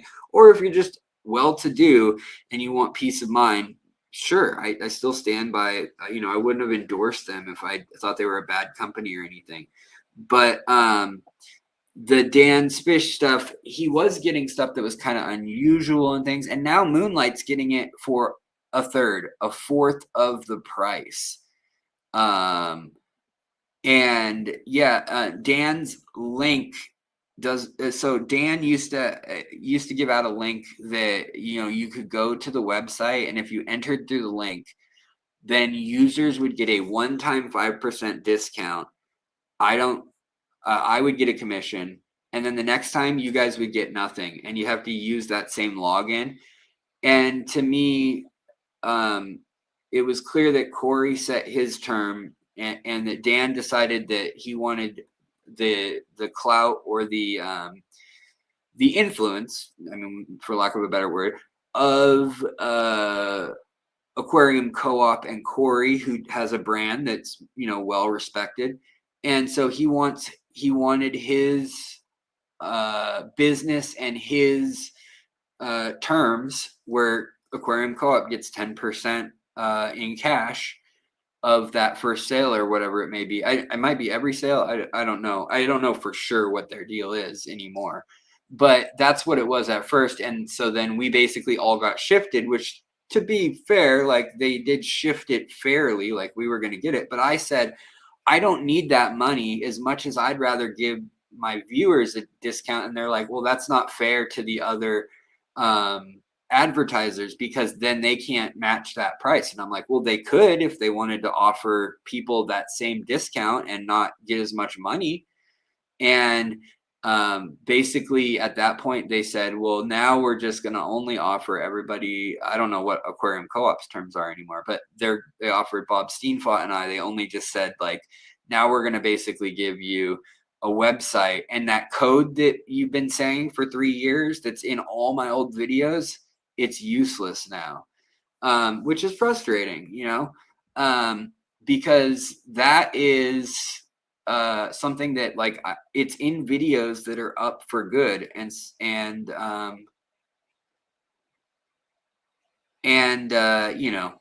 yeah.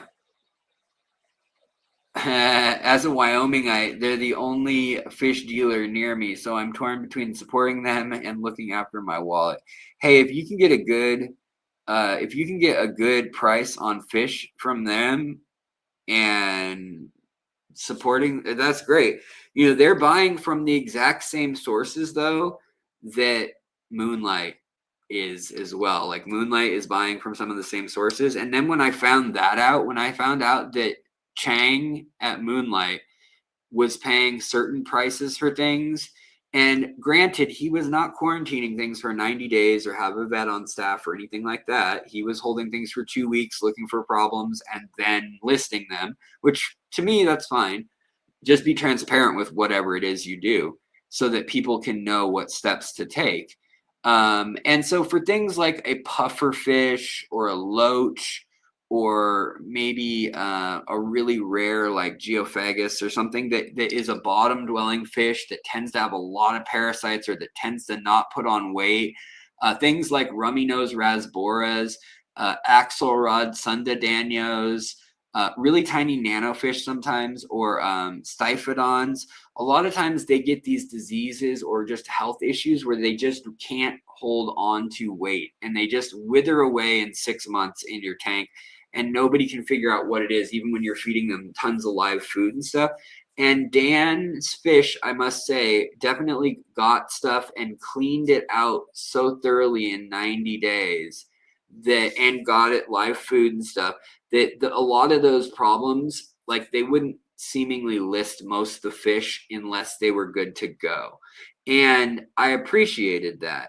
However, when I found out that like they were the same source as, you know, a lot of the things like also redfish, bluefish, who was bringing stuff in from Europe. Some of the sources where really unusual fish were coming from, they had the same transshipper or packer, basically repacker, and the price at retail was not the same as, well, you know, I love that Dan's fish was buying from Aquarius. That's another thing that I did love. He would buy things like Goodeids and things like that. And I always liked that part of that. I always will support somebody who says we're gonna mark this for 1/4 of whatever we buy it for, and they have like a straight, you know, line item deal for like, if we sell you a Corridora, if we have a Corridora that's a new desired species, we're going to give the breeder $10, and that means it's going to be $40 on our website, you know, or it's $5, and that means it's going to be $20 on our website.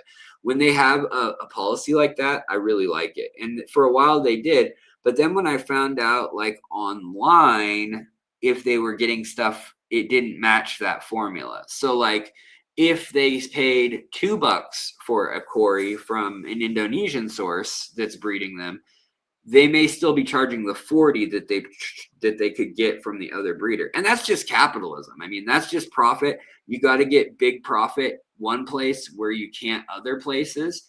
But at the same time, if Chang is willing to undercut that and forego the profit in order to support the hobby and try to get the sale, I want to give him the sale. So that's another thing. And Chang also will set, like, if it may give you a flat rate price when you do his checkout at Moonlight Aquatics. Moonlight Aquatics will have a certain shipping price, and it may be like $75. It may look really high. If you live in Washington, for instance, or if you live in Hawaii, he'll still ship to you almost anywhere. But he'll just, I mean, he's going to give it to you straight up for what he pays the shipping cost. If you don't, if you don't go through the full checkout, it's just going to assume that that's the highest cost it could be. So a lot of people never go through the full checkout and don't actually see, oh, you know, I got 10% off with the discount. Plus, then the shipping ended up being actually $8 cheaper than it was estimated at. And so that is, yeah. Jason, I feel you, man. Every time you look at Dan's fish, the cost's just a little too high. Can't pull the trigger. Yeah. I feel you. That I'm in the same boat unless you know, unless it's so if I'm going to breed something, that I agree. Like, not, I just,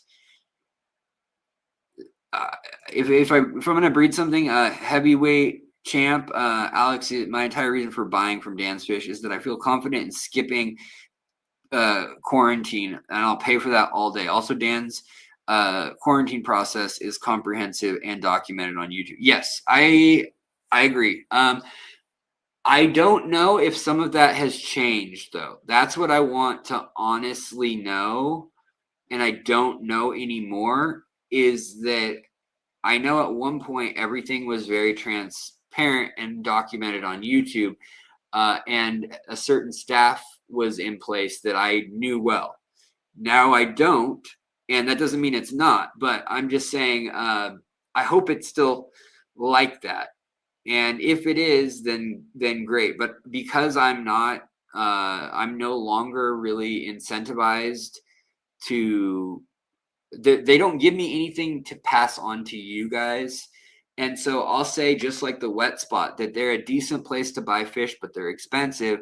The Wet Spot is cheaper and has I've had the same luck with the Wet Spot, to be honest, as Dan's Fish. Yeah, Moonlight is the cheapest by far. I mean, I'm seriously saying, like, there are fish that are $40 tetras on Dan's Fish that are $6.99 on Moonlight, and they're from the same source. Now, the difference is Dan has been willing to sit on them for a month maybe and feed them baby brine shrimp and hit them twice with, praziquantel and ivermectin or levamisole or something, right?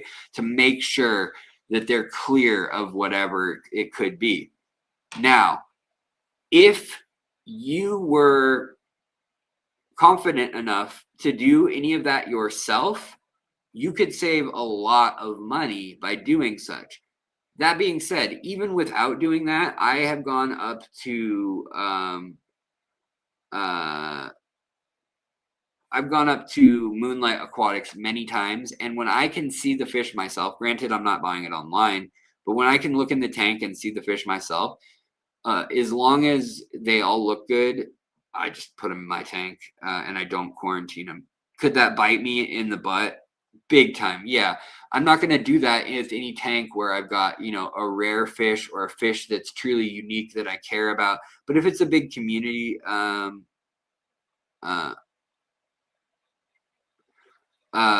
if it's a big tank and I have a community, like some schooling tetras, maybe 2 or 3 species, some pencil fish, and some angelfish or something like that, and maybe a few cories.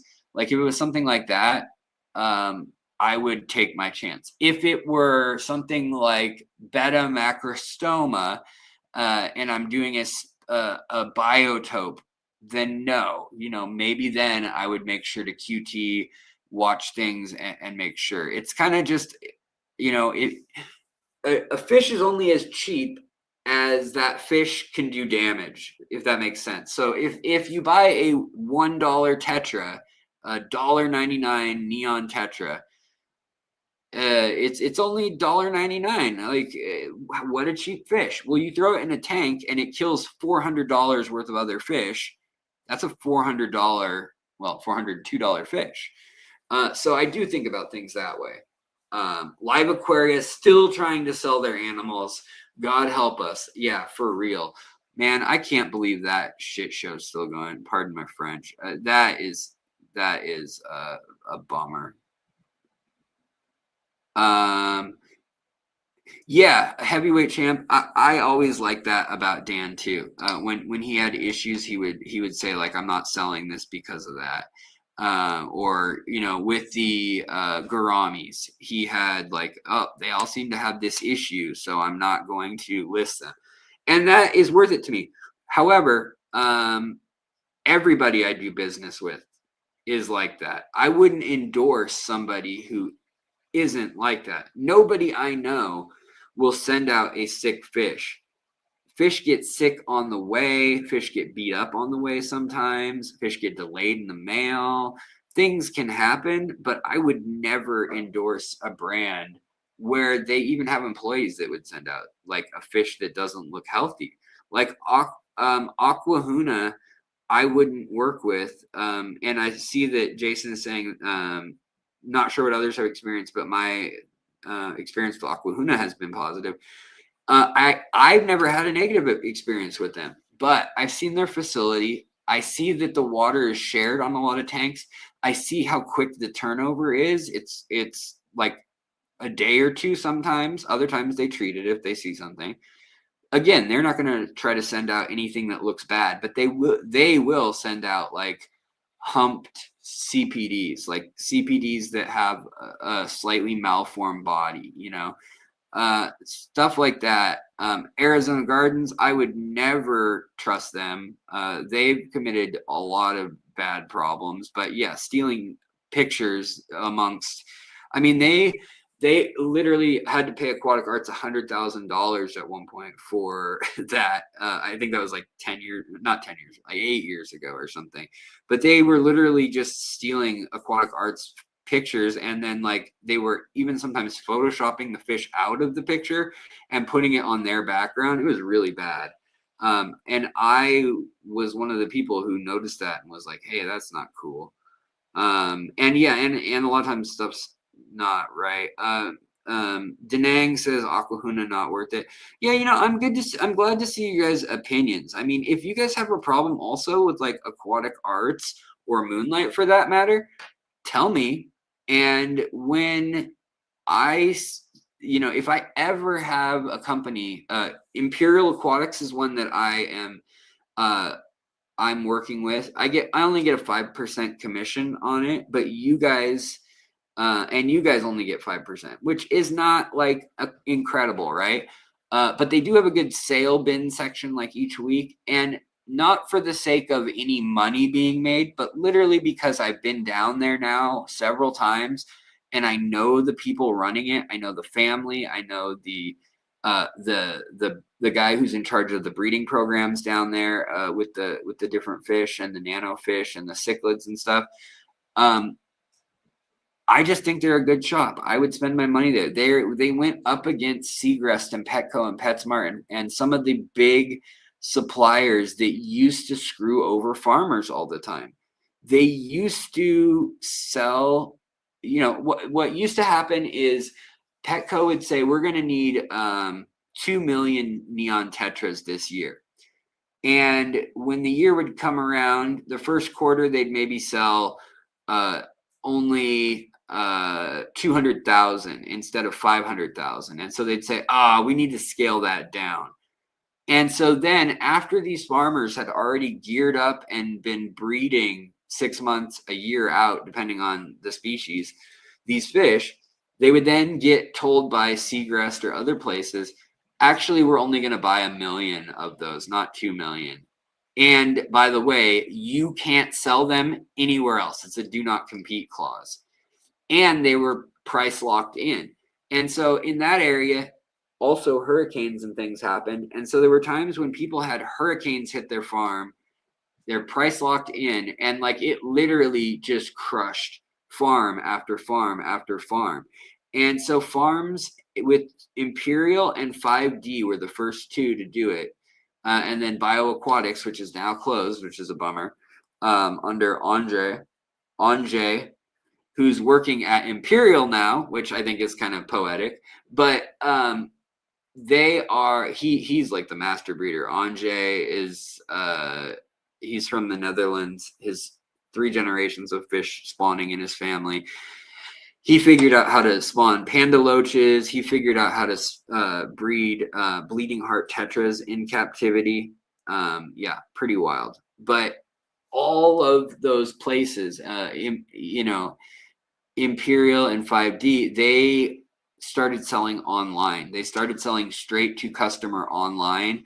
And because they did that, they no longer would be beholden to these contracts with like Seagrass and stuff, which meant that they were also kind of shut out of some of the perks of that, in that like there wasn't a guaranteed this, that, or the other. Because some of the fish, like for instance, platies or mollies, literally it takes them maybe 20 cents to raise that fish its whole life these days, when they're grown outside in big vats, and there's actually like bugs in Florida that they're eating just as much as the other stuff and algae out there and everything, and they're gonna sell them for 45 or 50 cents, you know. So it's slim margins and a hard living to be a fish farmer these days. There were over 900 fish farms independent in the 70s. By 1993, there were like less than 500. And by the year 2013, there were less than 200. So we've gone from like, at the peak, there were 1,600 fish farms in Florida alone. And now we're at, I think there's 163 or 164 last I looked, the last few years, licenses to be fish farms. And that means also, like, that could just be somebody with 50 tanks in their house that applied for that agricultural permit and for tax exemption. Like, I think Lucas Bretz might be one of those. I'll have to ask him, but like that would be someone that is well big enough that they fall into that category for Florida. Florida is structured very pro-business and pro-agriculture and pro-livestock, which is interesting because their whole exotic ornamental fish research center, they are just dedicated to any problem that the farmers have, whether that's food fish or ornamental fish. They will come to them and they'll say, I have this case of ick that nothing will knock out. None of our normal cures will fix it. Well, they'll bring it to them. They'll sequence the genome of the pathogen, whether that's a bacteria, virus, a parasite, whatever it may be. And then they will look into how to fix it. And they will then give every farmer in Florida for free.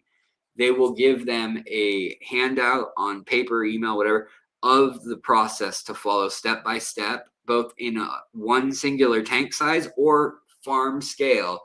And then they will also buy the products at cost, the chemicals, and they will sell that through a cooperative. And that's all tax incentive through the agricultural bills that were passed in the 60s in Florida. And that's all like very...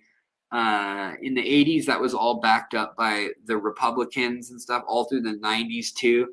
And now it's under attack. That whole system is seen as, you should make it on your own. And the Republicans have tried to make fish illegal several times there, exotics and stuff.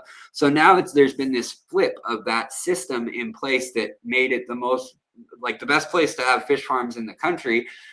Obviously for the weather, but because of the economics of it too. And now there's these uncertainties where every few years we're getting a scare where they're saying they might ban all this or that, or all plecos, or all, whatever it may be. So it's kind of a crazy situation, but the history of it is kind of interesting. And the way the policy's gone back and forth, and the way both parties have kind of screwed over the fish farmer at one point or the other. And right now things have kind of swung where if you made enough money to be rich, then it would make sense to be beholden to the like kind of Republican model of things, just because that would help protect your financial establishment of the business, and you wouldn't get taxed to death. But now, because most of those farms are not making they're not making millions a year. They're really not. Even the biggest farms in Florida, the biggest 5 farms in Florida will easily make over $1 million. But on the next 100 out of that 160 probably are making like 100,000 at best in profit once everything's paid off. And some of them are not even breaking even. A lot of them are not. So it's not a good business anymore. I hate to say it, but it's a very hard one to be in. And that's why I want to support like Imperial when they're doing things right and they're building new warehouses. And no, they're not the cheapest, but they are bringing in interesting variants of fish.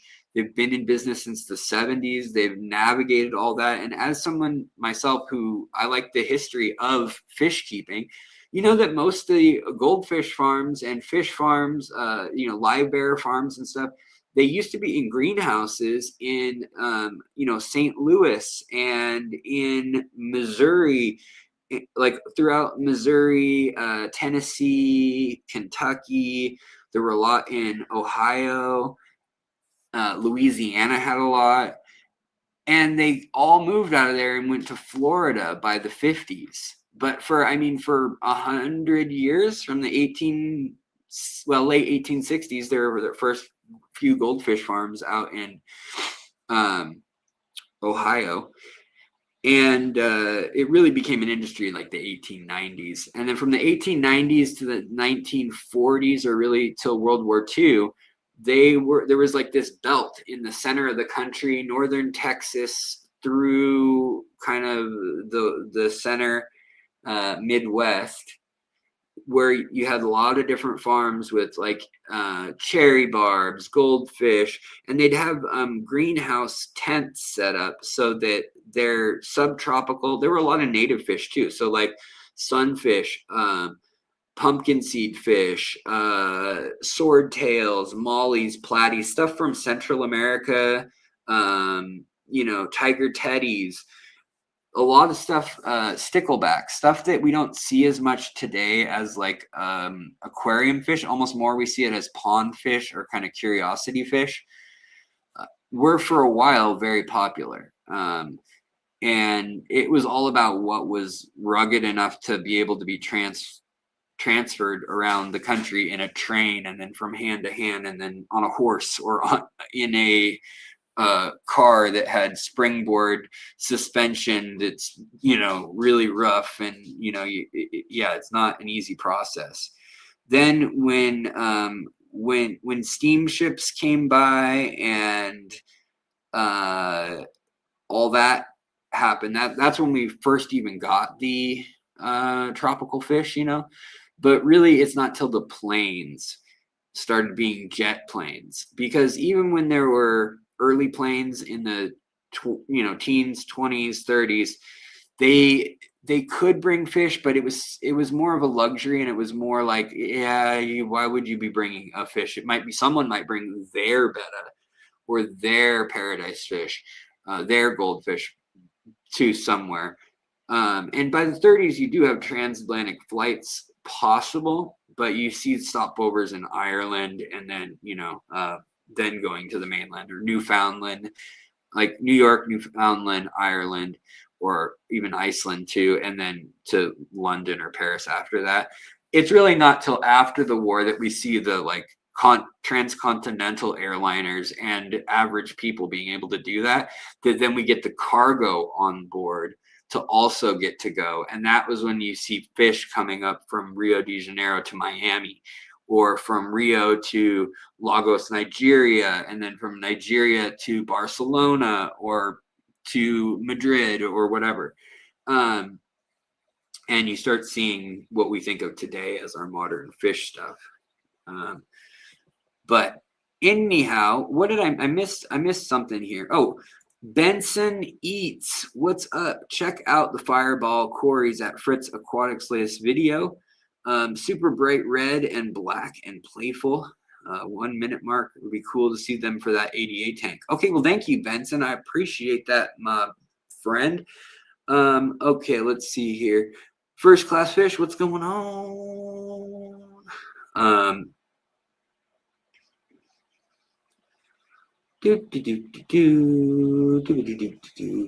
Alex, how many of the South American pleco fish could become an invasive problem? It's realistically the Republican worry in Florida, specifically Rubio was the one who was really worried about it. Yeah, it's a problem in Florida already. The common pleco is a nightmare down there. It sucks. They're trying to find ways to turn it into dog food, to do something with it, fertilizer, whatever. It does suck. It's not an easy problem to fix. Yes, and first class fish, redfish, bluefish was around for redfish, bluefish.shop.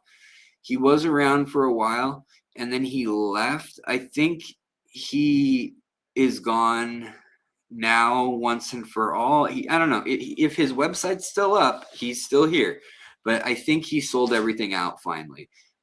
He was really near selling everything out recently, and yeah, that was just, he kind of came back because he still had a warehouse where he was breeding fish, just out of the love of fish and just because like it was leftovers from his business. And then he was like, I'll sell these to another fish shop like Moonlight or something.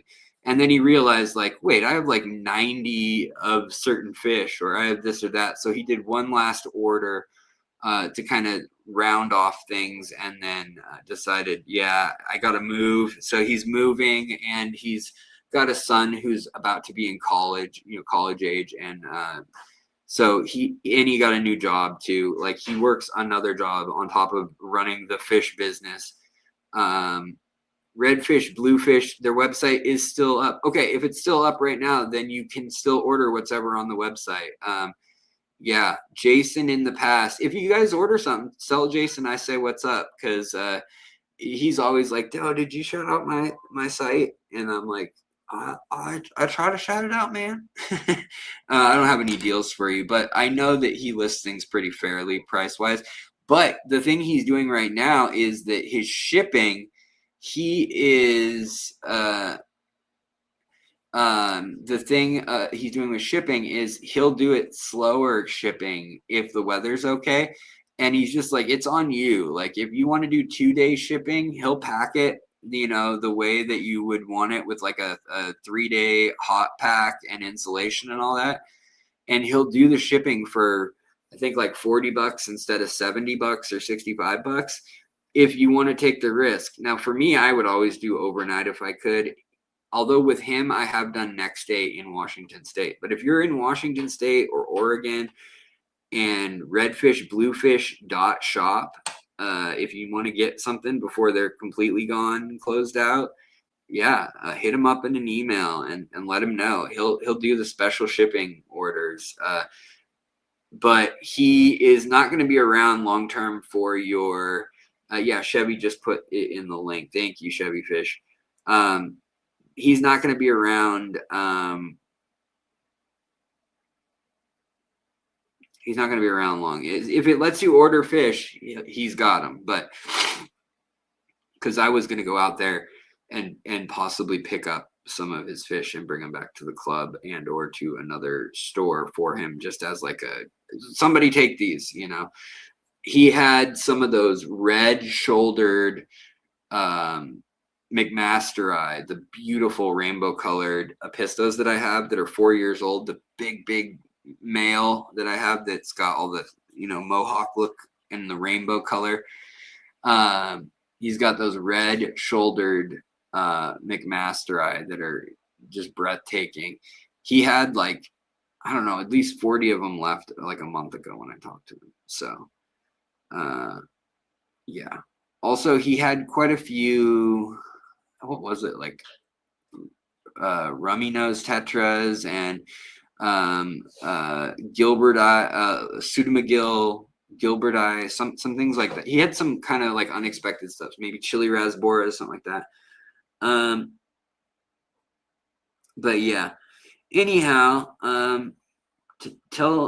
shoot Jason an email before you order from him, possibly, if you do go to redfish, especially if you have any hesitation or whatnot, because I know you probably won't be around to provide customer service. That's another thing, is anybody that I vouch for in my videos, at the time that I'm vouching for them, they have customer service.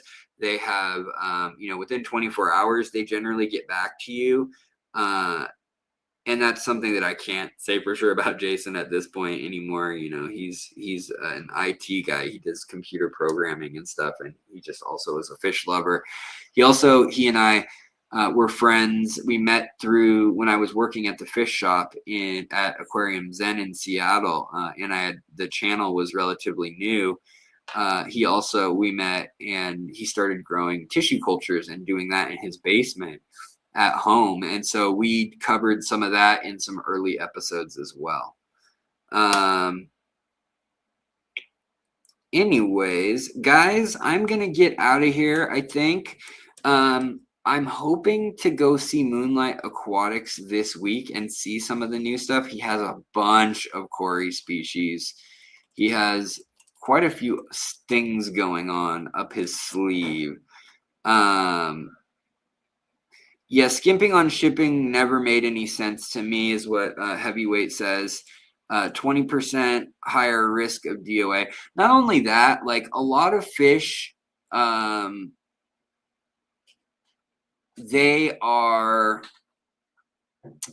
good and healthy, and then all of a sudden they get sick and they end up with something like an infection. Suddenly a bacteria that was once benign becomes something that now all your tetras or all your fish can get. And that one little tetra that you thought you'd skimp on the shipping, again, it's not $1.99 fish anymore or a free extra fish with shipment. Now it's a kill all your fish, and it's however much that's worth. So I agree. I say pay the money and get the quality if there's something in doubt. Now what sucks is that there's most of the places in the world, you pay the money and you get a decent quality most of the time, but those things still come up. So at the end of the day, all I can ask for when I partner with the company is that they make it right when something goes wrong. And that's Aquatic Arts has always done that. Moonlight has always done that. And only like really scammy people, like where they're like, oh, I didn't get to the package for 7 hours from when it was delivered, or I never took a picture of the fish in the bag, but can you please help me? Or the fish died 8 days after I got them in this tank, and I don't know why. Like stuff like that. When those people complain, I honestly side with the people I know generally, rather than because all of those places have even aired on the side. Anybody that I work with, including Dan's back in the day, have aired on the side of making the customer happy, and literally like refunded people when they got their fish. They admit they sat in the heat and it was 100 degrees out that day, and they say, oh yeah, I didn't get to them for 4 hours, and so they were kind of gasping when I put them in the tank, but then they seemed okay. And then the next 2 or 3 days, like 1 or 2 died, but the others seemed okay. And now 6 of the 10 have died. I want all my money back. Usually they would have done that. And I think that I would never ask for my money back in a situation like that. But I partner with people who are better people than me about that. That's why I'm not in the business of selling fish. Because I would be like, tough luck, you didn't do it. You didn't, do your part. Alex, before you leave, best place to buy Heteranda formosa?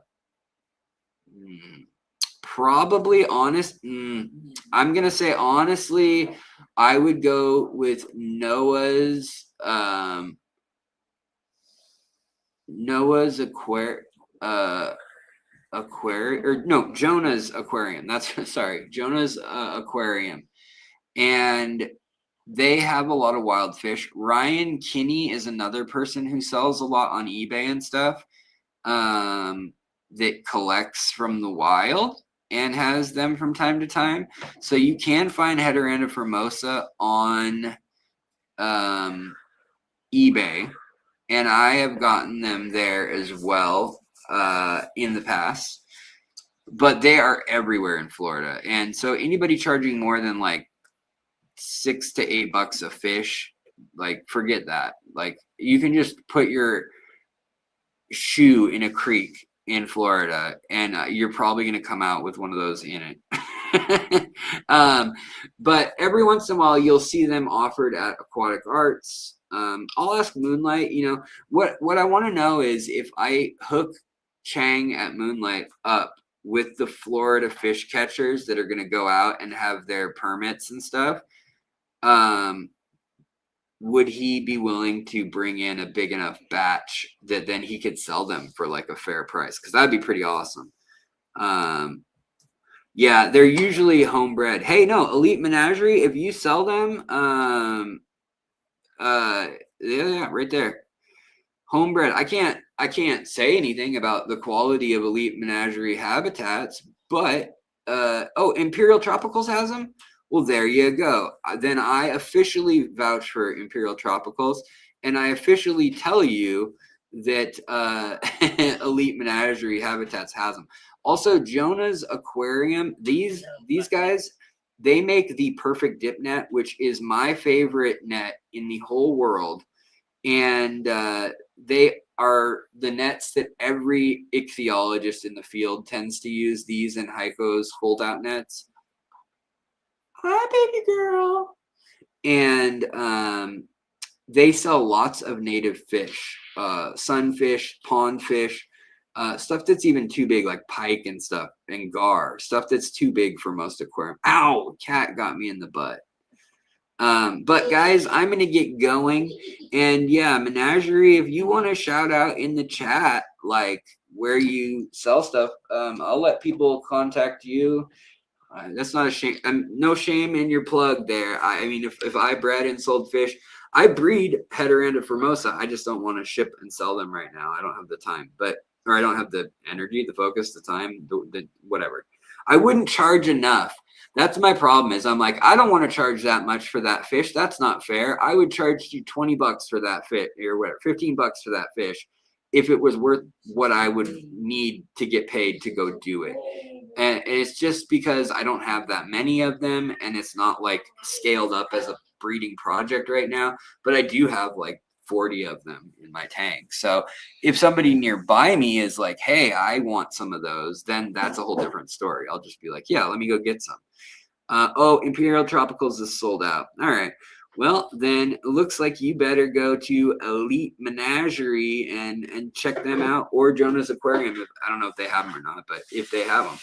All right, you guys. Well, I'm going to get out of here.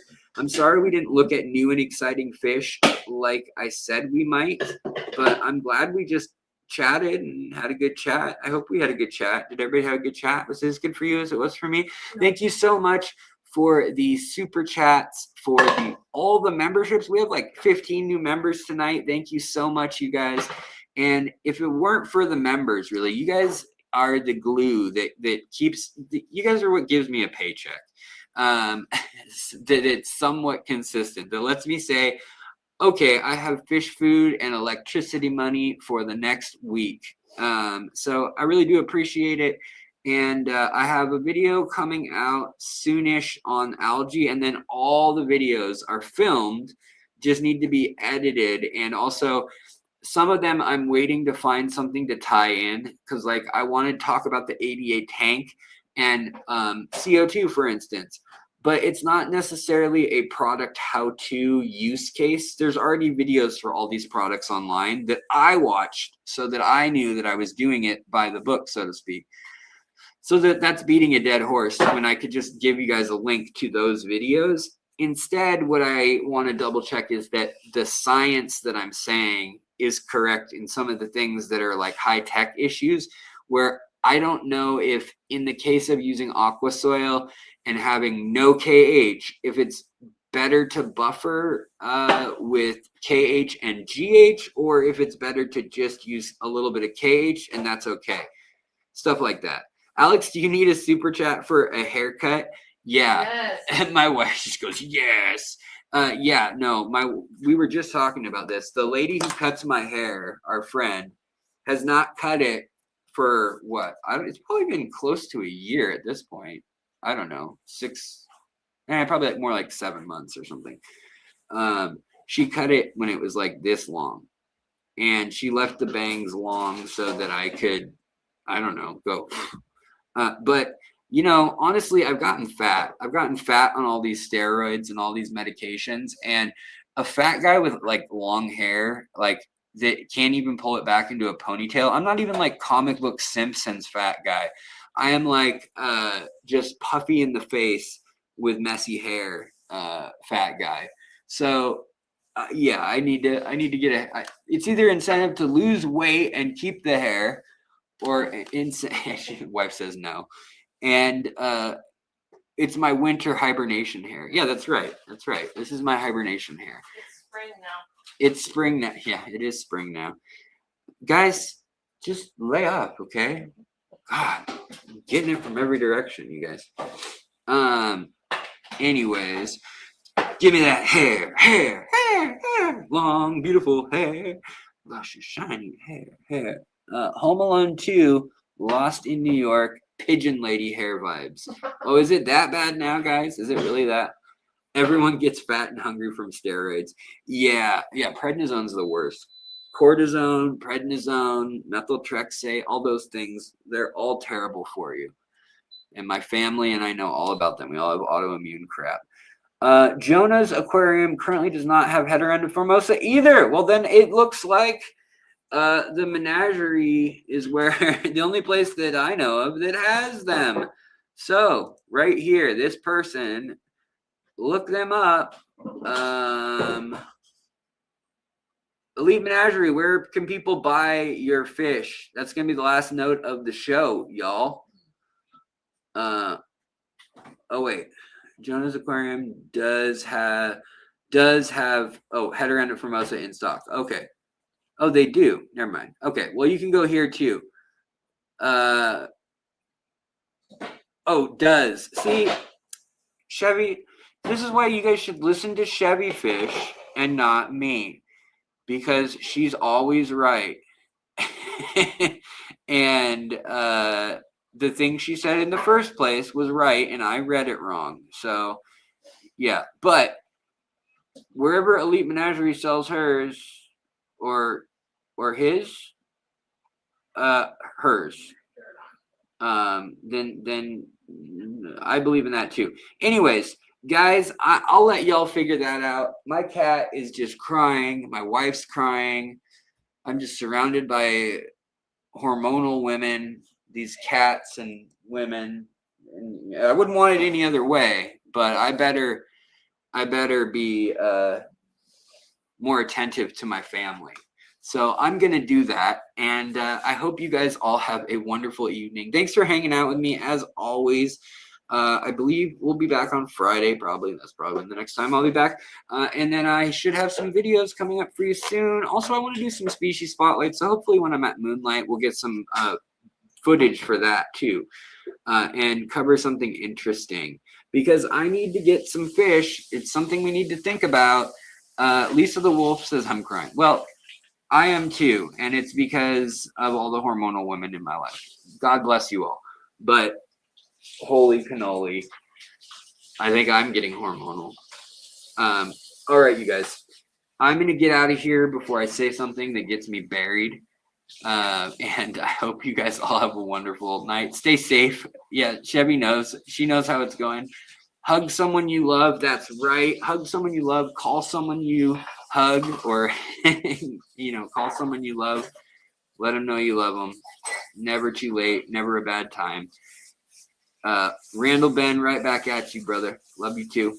Take care, you guys, and I will see you guys soon. Thank you so much for all you watchers, lurkers, future watchers, past watchers, wherever you are in this time-space continuum.